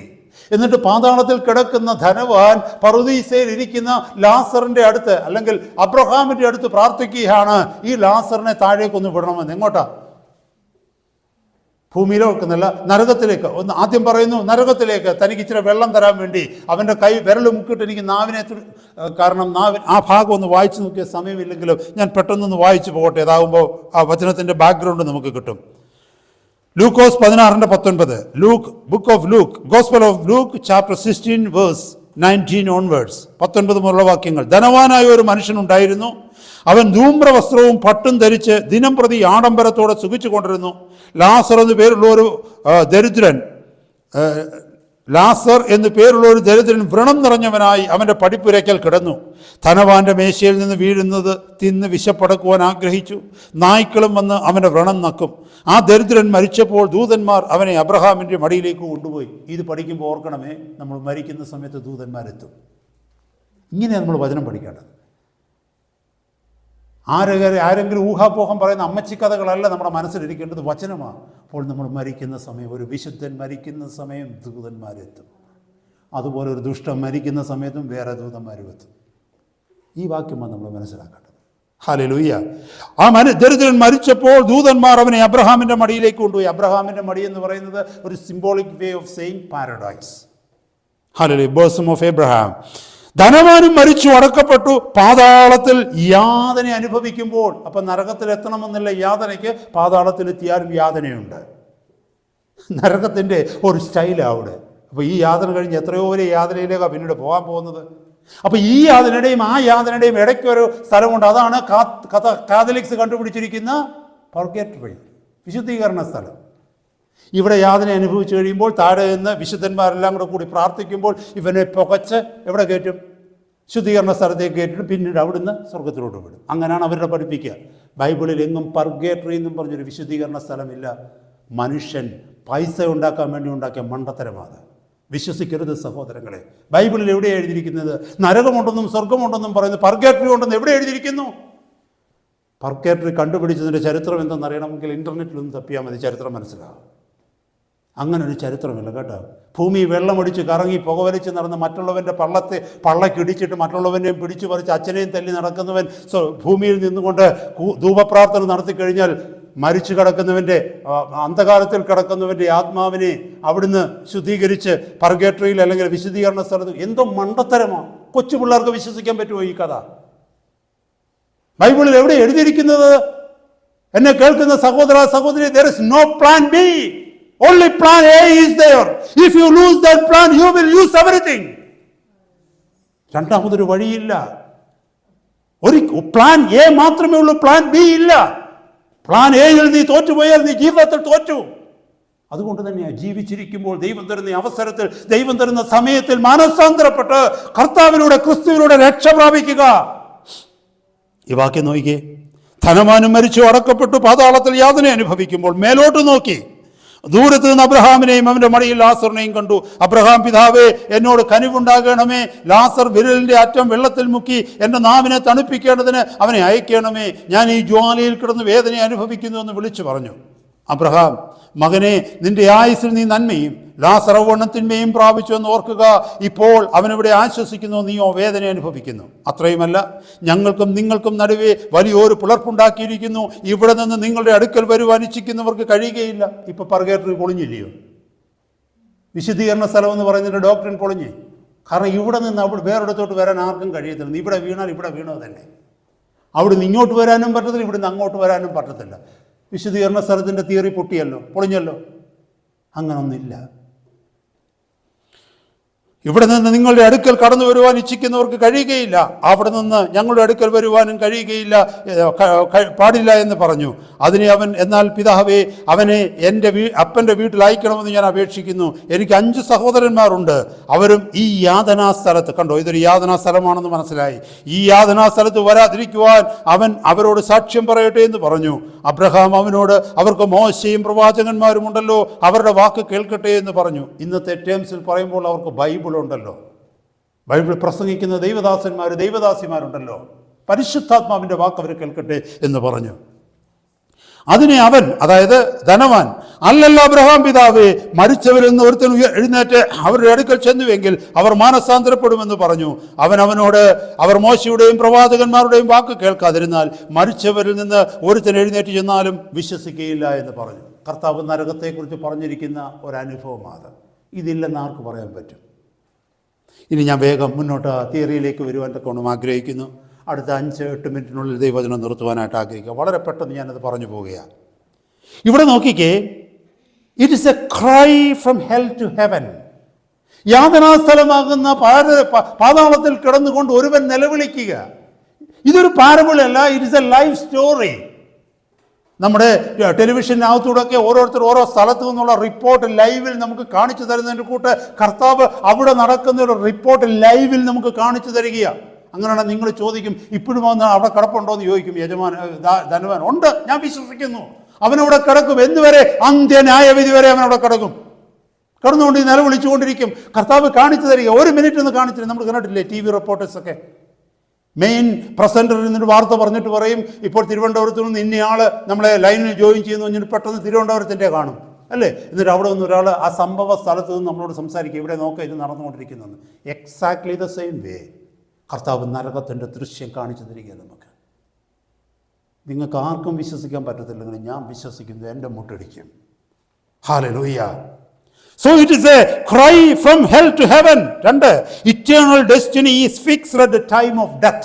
മറന്നു പോകരുത്, നിന്റെ ഇറ്റേണൽ ഡെസ്റ്റിനി, നീ നിത്യതയിൽ എവിടെ കഴിയണമെന്നുള്ളത് ഫിക്സ് ചെയ്യുന്നത് നിന്റെ മരണത്തിൻ്റെ സമയമാണ്. അതിനു മുമ്പ് മാനസാന്തരപ്പെട്ട് മാറിയാൽ ഡെസ്റ്റിനി വിൽ ബി ചേഞ്ച്ഡ്. മരിച്ചതിന് ശേഷം ഒരു ഡെസ്റ്റിനിയും മാറത്തില്ല. അതാണ് ഞാൻ മുമ്പേ പറഞ്ഞത്. അനേകരെ തിയറി പഠിപ്പിക്കും, ഇവിടെ നിന്ന് പ്രാർത്ഥിച്ചാൽ മതി, ഇവിടെ നിന്ന് നേർച്ച കാഴ്ച നടത്തിയാൽ മതി, ഇവിടെ വെച്ച് ധൂപപ്രാർത്ഥന നടത്തിയാൽ മതി. എങ്ങനെ നടത്തുമെന്ന് ഈ ലോകത്തിൽ അടിപിടി കൂടി വെള്ളവും അടിച്ച് ദൈവത്തെ മറുതലിച്ച് നടന്നവനെ എത്ര കാശുള്ളത് കൊണ്ടല്ലേ ഞാൻ പ്രാർത്ഥിക്കുന്നത്, ധൂപപ്രാർത്ഥന നടത്തുന്നത്. തിരുമേനിമാർക്കും അച്ഛന്മാർക്കും കൊടുത്ത് കാശ് കൊടുത്തിട്ടല്ലേ ഇത് ഈ പ്രാർത്ഥനകളൊക്കെ നടത്തുന്നത്. നിങ്ങൾക്ക് തോന്നുന്നുണ്ടോ ദൈവം ഇത്ര പോഷനാണെന്ന്? ഈ പോഷന്മാരുടെ പ്രാർത്ഥന കേട്ട് അവർക്ക് മാറ്റം കൊടുക്കുമെന്ന്? അങ്ങനെ ഞാൻ ചോദിക്കട്ടെ, അതേ സഭയിൽ തന്നെ പാവപ്പെട്ട മനുഷ്യരില്ലയോ? അവർക്ക് വേണ്ടി കുർബാന അർപ്പിക്കുവാനും കുർബാന ജ്വലിപ്പിക്കാനും ധൂപപ്രാർത്ഥന നടത്താനും ആരുമില്ലല്ലോ. അപ്പോൾ അങ്ങനെ അവരവിടെ കടന്നോട്ടുന്നു. എന്താ നിങ്ങൾ ചിന്തിക്കുന്നത്? സഹോദരങ്ങളെ, ഇത് കേൾക്കുമ്പോൾ നിങ്ങൾ എന്താ മിണ്ടാതിരിക്കുന്നത്? ദൈവവചനത്തിലെ സത്യങ്ങൾ അവരെ ഓർമ്മിപ്പിക്ക്. കണ്ണ് തുറന്ന് വചനം കാണാൻ, സത്യം കാണുവാൻ. So your eternal destiny is fixed at the time of death. അതുമാത്രമല്ല, death marks the final separation between the saved and the lost. ഈ ഭൂമിയിൽ സേവ്ഡ് ആൻഡ് ലോസ്റ്റ്, രക്ഷിക്കപ്പെട്ടവരും നശിക്കപ്പെട്ടവരും രക്ഷിക്കപ്പെടാത്തവരും ഒന്നിച്ച് ജീവിച്ചു പോകുന്നു. എന്നാൽ മരണത്തിലാണ് ആ വേർതിരിവുണ്ടാകുന്നത്. രക്ഷിക്കപ്പെട്ടവന്റെ സ്ഥലത്തേക്കും നശിച്ചു പോയവൻ നാശത്തിന്റെ സ്ഥലത്തേക്കും പോകും. Death marks the final separation of the saved and the lost. അത് മാത്രമല്ല, dead retain their personalities and their essential character as it is. ഒരു വ്യക്തി മരിച്ചു കഴിയുമ്പോഴും അവൻ്റെ പേഴ്സണാലിറ്റീസും അവൻ്റെ ക്യാരക്ടറും വിട്ടുപോകുന്നില്ല. നമുക്കറിയാം, ഇവിടെ ധനവാൻ കിടന്ന് നിലവിളിക്കുന്നു. നോക്കിയേ, ധനവാനായിട്ട് തന്നെ ആയിരിക്കുന്നത് അല്ലേ. ലാസറിനെ കണ്ടിട്ട് തിരിച്ചറിഞ്ഞില്ലയോ ലാസറാന്നുള്ളത്? അപ്പോൾ അത് മാറുന്നില്ല, അവർക്ക് തിരിച്ചറിയാൻ പറ്റും. അതുമാത്രമല്ല, വേദന അനുഭവിക്കാൻ പറ്റും, കരയാൻ പറ്റും, ചിരിക്കാൻ പറ്റും, സംസാരിക്കാൻ പറ്റും, നിലവിളിക്കാൻ പറ്റും, സെൻസ് ചെയ്യാൻ പറ്റും, അതുപോലെ റിമെമ്പർ ചെയ്യാൻ പറ്റും. നാട്ടിൽ 5 സഹോദരന്മാരുണ്ടെന്നുള്ളത് മരിച്ചു കഴിഞ്ഞിട്ടും അവനറിയാം. ഭൂമി വെച്ച് അവന് തോന്നലായി. ഇപ്പം നരകത്തിൽ ചെന്നപ്പോൾ തോന്നിയത് എന്തുവെന്നറിയാമോ? ഭൂമിയിലുള്ള എൻ്റെ സഹോദരങ്ങളോട് സുവിശേഷം പറയാൻ തക്കവണ്ണം ഇവനെ ഒന്ന് വിടണമെന്ന്. നീ നാട്ടിൽ കിടന്നപ്പോൾ എന്തുമാത്രം സുവിശേഷം നിന്നോട് പറഞ്ഞതാ. നീ അനുസരിച്ചിരുന്നെങ്കിൽ ഇവിടെ എത്തുമായിരുന്നോ? നീ നരകത്തിൽ കിടന്നുകൊണ്ട് 3 സത്യങ്ങൾ ഈ ധനവാന് മനസ്സിലായി. എന്തുവെന്നറിയാമോ? ഇവിടെ എത്തിയാൽ പിന്നെ ഇവിടെ തന്നെ കിടക്കും. 2, ഇവിടെ എത്താതിരിക്കണമെങ്കിൽ സുവിശേഷം കേൾക്കണം. അതുകൊണ്ടാണ് പറഞ്ഞത് ഇവനെ നാട്ടിലോട്ടൊന്ന് വിട്ടിട്ട് നിന്ന് പറയണമെന്ന്. 3, നാട്ടിൽ വെച്ച് മാനസാന്തരപ്പെട്ട് കഴിഞ്ഞാൽ ഇവിടെ എത്താതിരിക്കാൻ കഴിയും. ഈ 3 സത്യങ്ങളും അവനറിയാം. He became an evangelical not in earth but in hell. ഇങ്ങനെ ഞാനൊരു കാര്യം പറയാം, ഞാൻ വിശ്വസിക്കുന്നിട്ട് നരകത്തിൽ അനേകരിരുന്ന് ബൈബിൾ വായിക്കുന്നതൊക്കെ കാണാം. അപ്പോൾ നിങ്ങൾ ചോദിക്കും നരകത്തിൽ ബൈബിൾ കിട്ടുമോ എന്ന് ചോദിച്ചാൽ എനിക്കറിയത്തില്ല. കാരണം നാട്ടിലിരുന്ന് ബൈബിൾ വായിക്കുന്നവരുണ്ട്, എന്നിട്ട് എല്ലാ ക്രൂരകൃത്യങ്ങളും അവർ ചെയ്യും. അപ്പോൾ ഇവർ ഭാവനയിൽ അവിടെ ഇരുന്ന് വായിക്കുമെന്ന് ഞാനങ്ങ് വിശ്വസിക്കുക. അനേക ദൈവദാസന്മാർ ബൈബിൾ പ്രസംഗിച്ചുകൊണ്ട് നടന്നവർ പാപത്തിലല്ലേ ജീവിച്ചിട്ട് മരിച്ചിട്ടുള്ളത്. കഴിഞ്ഞ കാലങ്ങളിൽ കേട്ടിട്ടില്ലേ? ഇപ്പോഴും പാപത്തിൽ ജീവിക്കുന്നില്ലേ? അവർ സ്വർഗത്തിലെത്തുമെന്ന് നിങ്ങൾക്ക് തോന്നുന്നുണ്ടോ? തോന്നുന്നുണ്ടോ? ഉണ്ടെങ്കിൽ ദൈവം ന്യായാധിപതിയല്ലല്ലോ. നമ്മൾ മനസ്സിലാക്കണം സഹോദരങ്ങളെ. See, dead retain their personalities and their essential character. Rich man still, Lazarus was still. Even in hell, rich man could see, hear, feel, sense, recognize, remember, suffer. എല്ലാം ചെയ്യുവാനായിട്ട് കഴിയും. ഹല്ലേലൂയ. എനിക്ക് തോന്നുന്നു വേദന ഒന്നുകൂടെ കൂടുമെന്ന്. അവിടെ നമ്മുടെ സെൻസിറ്റിവിറ്റി നഷ്ടപ്പെടത്തില്ല, ഒന്നും കൂടെ അത് ആക്റ്റീവ് ആവുകയാണ്. അവിടെ നമ്മൾ പേര് മറന്നു പോകുന്നില്ല, അങ്ങോട്ടും ഇങ്ങോട്ടും കണ്ടാൽ മറക്കത്തില്ല, നമുക്ക് ഓർമ്മയുണ്ട് ശരിക്ക്. എന്താ അവിടെ നഷ്ടപ്പെടുന്നത്? ഒന്നും നഷ്ടപ്പെടത്തില്ല. എന്തെങ്കിലും ഉറക്കഗുളിക കഴിച്ച് കിടക്കാമായിരുന്നെങ്കിൽ കുറച്ച് ഉറക്കഗുളിയെങ്കിലും കഴിക്കൊണ്ട് പോരായിരുന്നു. അതും പറ്റത്തില്ലല്ലോ അവിടെ, അല്ലേ? അല്ലെങ്കിൽ അനസ്തേഷ്യ, എത്രയോ അനസ്തേഷ്യസ്റ്റുകൾ അവിടെ കാണും, അവർക്ക് മയങ്ങി കിടക്കാനൊന്നും പറ്റത്തില്ല. ശരിക്കും ഭയാനകമായ സഹോദരങ്ങളെ, ഇത് ഭയാനകമാണ്. അതുകൊണ്ടാണ് മറ്റുള്ളവരോട് സുവിശേഷം പറയുവാനുള്ള ആഗ്രഹം നമ്മൾ വർദ്ധിക്കേണ്ടത്. നമ്മുടെ പ്രിയപ്പെട്ടവരവിടെ വീഴാതിരിക്കാൻ, നമ്മുടെ സഹോദരങ്ങൾ സുഹൃത്തുക്കൾ വീഴാതിരിക്കാൻ അവരാരും പറയരുത്, നീ ഈ സത്യം അറിഞ്ഞിട്ട് എന്നോട് എന്താ പറയാതിരുന്നെന്ന് അവർ ചോദിക്കരുത്. പണ്ടൊരു ദർശനം ഞാൻ കണ്ടതാണ് വർഷങ്ങൾക്ക് മുമ്പ്. ഇപ്പം ആ ദർശനം പറയാൻ എനിക്ക് സമയമില്ല. ഒരു വ്യക്തി പോലും നമ്മളോട് ചോദിക്കാൻ ഇടയാകരുത്, നീ ഈ സത്യം അറിഞ്ഞിട്ട് എന്നോട് പറയാതിരുന്നത് എന്തെന്ന്. അതുകൊണ്ട് ഏതെങ്കിലും വഴികളിലൂടെ അവരെ സത്യം അറിയുവാൻ തക്കവണ്ണം നമ്മളാലാവത് നമ്മൾ ചെയ്യണം. ഈ ടേപ്പ്, ഈ വീഡിയോയൊക്കെ നമ്മൾ ഷെയർ ചെയ്യണം. ഇഷ്ടമുള്ളവർ കേൾക്കട്ടെ. ഒരു വ്യക്തിയെങ്കിലും ഈ വഴി വിട്ട് മാനസാന്തരപ്പെട്ടാൽ സ്വർഗത്തിലെത്തുമ്പോൾ കർത്താവ് നിനക്ക് അതിന് പ്രതിഫലം തരും. ഞാനത് അവിടെ നിർത്തുകയാണ്. ഫൈനൽ സ്റ്റെപ്പ് ഞാൻ പറഞ്ഞു നിർത്താൻ ആഗ്രഹിക്കുക. Is hell necessary? നരകം എന്നുള്ളതിൻ്റെ ആവശ്യം എന്താ? അങ്ങനെ ഒരു ആവശ്യമുണ്ടോ? ദൈവം എന്തിനാണ് നരകത്തെ സൃഷ്ടിച്ചിരിക്കുന്നത്? മുമ്പേ നമ്മൾ വായിച്ചു കേട്ടു. മത്തായിയുടെ സുവിശേഷം 25-41 വാക്യത്തിൽ കേട്ടു, മനുഷ്യർക്ക് വേണ്ടിയല്ല നരകത്തെ ദൈവം ഉണ്ടാക്കിയത്, പിശാചിനും അവൻ്റെ ദൂതന്മാർക്ക് വേണ്ടിയാണ്. പക്ഷേ മനുഷ്യർ അവിടെ എത്തുക. കാരണം ദൈവത്തെ അംഗീകരിക്കാതെ, ദൈവത്തെ സ്നേഹിക്കാതെ, ദൈവത്തിനെതിരെ നിന്ന ശത്രുക്കളെന്ന് പറയുന്നത് ദൈവത്തിൻ്റെ ശത്രുവിൻ്റെ കൂടെ അല്ലേ പോകത്തുള്ളൂ. ഓട്ടോമാറ്റിക്കലി അങ്ങോട്ട് പോകും. എവിടെയും ഒരിടത്ത് എത്തണ്ടേ അവർ? അതാ ഇപ്പോൾ കേൾക്കാൻ പോകുന്നത്. It serves. Some people think doctrine of hell is contrary to the doctrine of love and the gospel. ചിലർ ചിന്തിക്കാറുണ്ട്, സ്നേഹത്തിൻ്റെയും അല്ലെങ്കിൽ സുവിശേഷത്തിൻ്റെയും എതിരായിട്ടുള്ള ഒരു ഡോക്ട്രിൻ ആണല്ലോ ഹെൽ എന്നുള്ളത്. പക്ഷെ അങ്ങനല്ല. Hell serves many purposes. Number one, it provides a foundation for civic virtues. സാമൂഹികമായ നന്മ ഈ ഒരു ഡോക്ട്രിനിലൂടെ ഉണ്ടാകുന്നുണ്ട്. നരകമുണ്ടെന്നുള്ള പേടിയുള്ളത് കൊണ്ട് അനേകർ മര്യാദക്കാരായിട്ട് ജീവിക്കുന്നു ഇന്നും ഭൂമിയിൽ, അല്ലേ? നരകത്തെക്കുറിച്ചുള്ള പേടി അനേകരെ ദൈവത്തിങ്കിലേക്ക് അടുപ്പിക്കുന്നുണ്ട്. നരകത്തെക്കുറിച്ചുള്ള പേടി, ദൈവം ശിക്ഷിക്കുന്നവനാണെന്നും ദൈവം നിത്യനരകത്തിൽ എത്തിക്കുമെന്നുള്ള പേടിയുള്ളത് കൊണ്ടാണ് അനേകർക്ക് തെറ്റ് ചെയ്യണമെന്ന് ആഗ്രഹമുണ്ടെങ്കിലും ഒരു തെറ്റ് ചെയ്യാത്തത്. ഒരു സിവിക് വെർച്യൂ, ഒരു സാമൂഹിക നന്മയ്ക്ക് ഈ ഡോക്ട്രിൻ ഇടയാക്കി തീർക്കുന്നുണ്ട്. ഹല്ലേലൂയ. അതുമാത്രമല്ല, ഈ ഹെല്ല് റിയൽ ആണെന്നുള്ള തിരിച്ചറിവ് വരുമ്പോൾ നാം മറ്റുള്ളവരോട് സുവിശേഷം പറയുവാനായിട്ട് പോകാൻ ശ്രമിക്കും. മറ്റുള്ളവരെ നന്മയിലേക്ക് കൊണ്ടുവരുവാനായിട്ട് ശ്രമിക്കും. പലരോടും ഹല്ലേലൂയ ഒരു വാണിംഗ് കൊടുക്കാൻ പറ്റും, നിന്നെ കാത്തൊരു നരകം ഒരുങ്ങുന്നുണ്ട്, സൂക്ഷിക്കുക. അനേകരെ തിന്മ പ്രവർത്തികളിൽ നിന്ന് നന്മ പ്രവർത്തികളിലേക്ക് കൊണ്ടുവരുവാൻ തക്കവണ്ണം, അത്യുന്നതനായ ദൈവത്തിങ്കിലേക്ക് മടക്കിക്കൊണ്ടുവരുവാൻ തക്കവണ്ണം, കുടുംബത്തിൽ സമൂഹത്തിൽ സ്വസ്ഥത ഉണ്ടാകുവാൻ തക്കവണ്ണം ഈ നരകത്തെക്കുറിച്ചുള്ള ഡോക്ട്രിൻ പര്യാപ്തമാണ്. ഞാൻ അതേക്കുറിച്ച് ഒത്തിരി വിശദീകരിക്കണമെന്നുണ്ട്, ഞാൻ ഒടങ്ങും ചെയ്യുന്നില്ല, സമയമില്ലാത്തതുകൊണ്ട്. രണ്ട്, it provides the final justice. ഏറ്റവും ഒടുവിലത്തെ നീതി, അന്തിമമായ നീതി കൽപ്പിക്കുവാൻ നരകം ആവശ്യമാണ്. ഒന്ന് ഓർത്ത് നോക്കിയേ. പോണോഗ്രാഫേഴ്സ് ആവശ്യമില്ലാത്ത അശ്ലീല ചിത്രങ്ങളും അതും മറ്റും ഇതൊക്കെ ഉണ്ടാക്കി പൈസ കൊടുത്ത് അല്ലെങ്കിൽ പീഡിപ്പിച്ച് അതിനെ വശംവദരാക്കിക്കൊണ്ട് അത് ചെയ്യിക്കുന്നവര് ഈ ലോകത്ത് നീതിന്യായ കോടതിയിൽ നിന്ന് രക്ഷപ്പെടുന്നില്ലേ? ഡ്രഗ് ട്രാഫിക്കേഴ്സ് മറ്റുള്ളവർക്ക് ഡ്രഗ് കൊടുത്ത് പണമുണ്ടാക്കി അതിൽ നിന്ന് മുതൽ കൂട്ടി അതിലൂടെ നഷ്ടപ്പെടുത്തുന്നവര് ഈ ലോകത്ത് രക്ഷപ്പെടുന്നില്ലേ? ടെററിസ്റ്റുകള്, ഭീകരവാദികള്, എത്രയോ പൊളിറ്റീഷ്യൻസ് പാവപ്പെട്ടവന്റെ നിന്ന് പിടിച്ചു വാങ്ങി സ്വന്തം ബുദ്ധി കൊണ്ട്, കൗശലം കൊണ്ട്, സ്വന്തം സുഖത്തിൽ വലിയ ആഡംബരമായിട്ടുള്ളതൊക്കെ പണിഞ്ഞൊടുക്കിയിട്ട് അവർ സ്വയം സന്തോഷിച്ച് ജീവിച്ചിട്ട് സാധുക്കളെ പീഡിപ്പിക്കുന്നില്ലയോ? ഒന്ന് ചിന്തിച്ചു നോക്കിയേ. എത്രയോ ഭരണാധികാരികൾ മുസോളിനിയെ പോലെയും സ്റ്റാലിനെ പോലെയും അല്ലെങ്കിൽ ഈ ജർമ്മനിയിലുണ്ടായ അവരെ ഹിറ്റ്ലറിനെ പോലെയൊക്കെ ഉള്ളവരെ കുറിച്ച് ഒന്ന് ചിന്തിച്ചു നോക്കിയേ. ഒസാമ ബിൻ ലാദൻ, ഇതുപോലുള്ള ഭീകരവാദികളെ കുറിച്ച് ചിന്തിച്ചു നോക്കിയേ. ഈ ലോകത്തിൽ അവർക്ക് അവരുടെ അധികാരം കൊണ്ട്, അവരുടെ രാജകീയമായ പ്രൗഢി കൊണ്ട്, അവരുടെ പേരും പെരുമയും കൊണ്ട് രക്ഷപ്പെടാൻ കഴിയുന്നില്ലയോ? നമ്മുടെ നാട്ടിൽ തന്നെ അറിയാം, എത്രയോ സാധു സ്ത്രീകളെ ബലാത്സംഗം ചെയ്ത് കൊന്നിട്ട് ആ കേസുകൾ മറ്റുള്ളവരുടെ നിരപരാധികളുടെ മേൽ കെട്ടിവെച്ച് അവരെ പ്രിസണിലേക്ക്, തടവറയിലേക്ക് വിട്ട്, ജയിലിലേക്ക് വിട്ടിട്ട് തെറ്റ് ചെയ്തവർ സുഖിമാന്മാരായിട്ട് ജീവിക്കുന്നില്ലേ? തങ്ങളുടെ പണം കൊണ്ട്, തങ്ങളുടെ പ്രാപ്തി കൊണ്ട് ഇവർക്ക് ശിക്ഷ വേണ്ടേ? Hell provides the final justice. ദൈവത്തിന്റെ നീതിയിൽ നിന്ന് ഇവർക്കാർക്കും രക്ഷപ്പെടുവാൻ കഴിയുകയില്ല. ഇവരെത്തുന്നത് ഏറ്റവും വലിയ ന്യായവിധിയുടെ മധ്യത്തിലാണ്. നിങ്ങളിപ്പോൾ പറയത്തില്ലേ നരകം ആവശ്യമുണ്ടെന്ന്? എനിക്ക് ഒത്തിരി കാര്യങ്ങൾ അതിനെക്കുറിച്ച് പറയാനുണ്ട്, ഞാൻ ആ ഭാഗത്തേക്ക് പോകുന്നില്ല. Number 3, it is only place sinners can go. പാപികൾക്ക് എത്തുവാൻ പറ്റിയ ഒരേ ഒരു സ്ഥലമാണത്. ഭൂമിയിൽ വെച്ച് അവർക്ക് രാജാവിന് ക്രിസ്തുവിനെ വേണ്ടല്ലോ, ഭൂമിയിൽ വെച്ച് അവർക്ക് സുവിശേഷം വേണ്ടല്ലോ, ഭൂമിയിൽ ദൈവത്തെക്കുറിച്ച് പറഞ്ഞു കഴിഞ്ഞാൽ അവർ കാറി തുപ്പുമല്ലോ.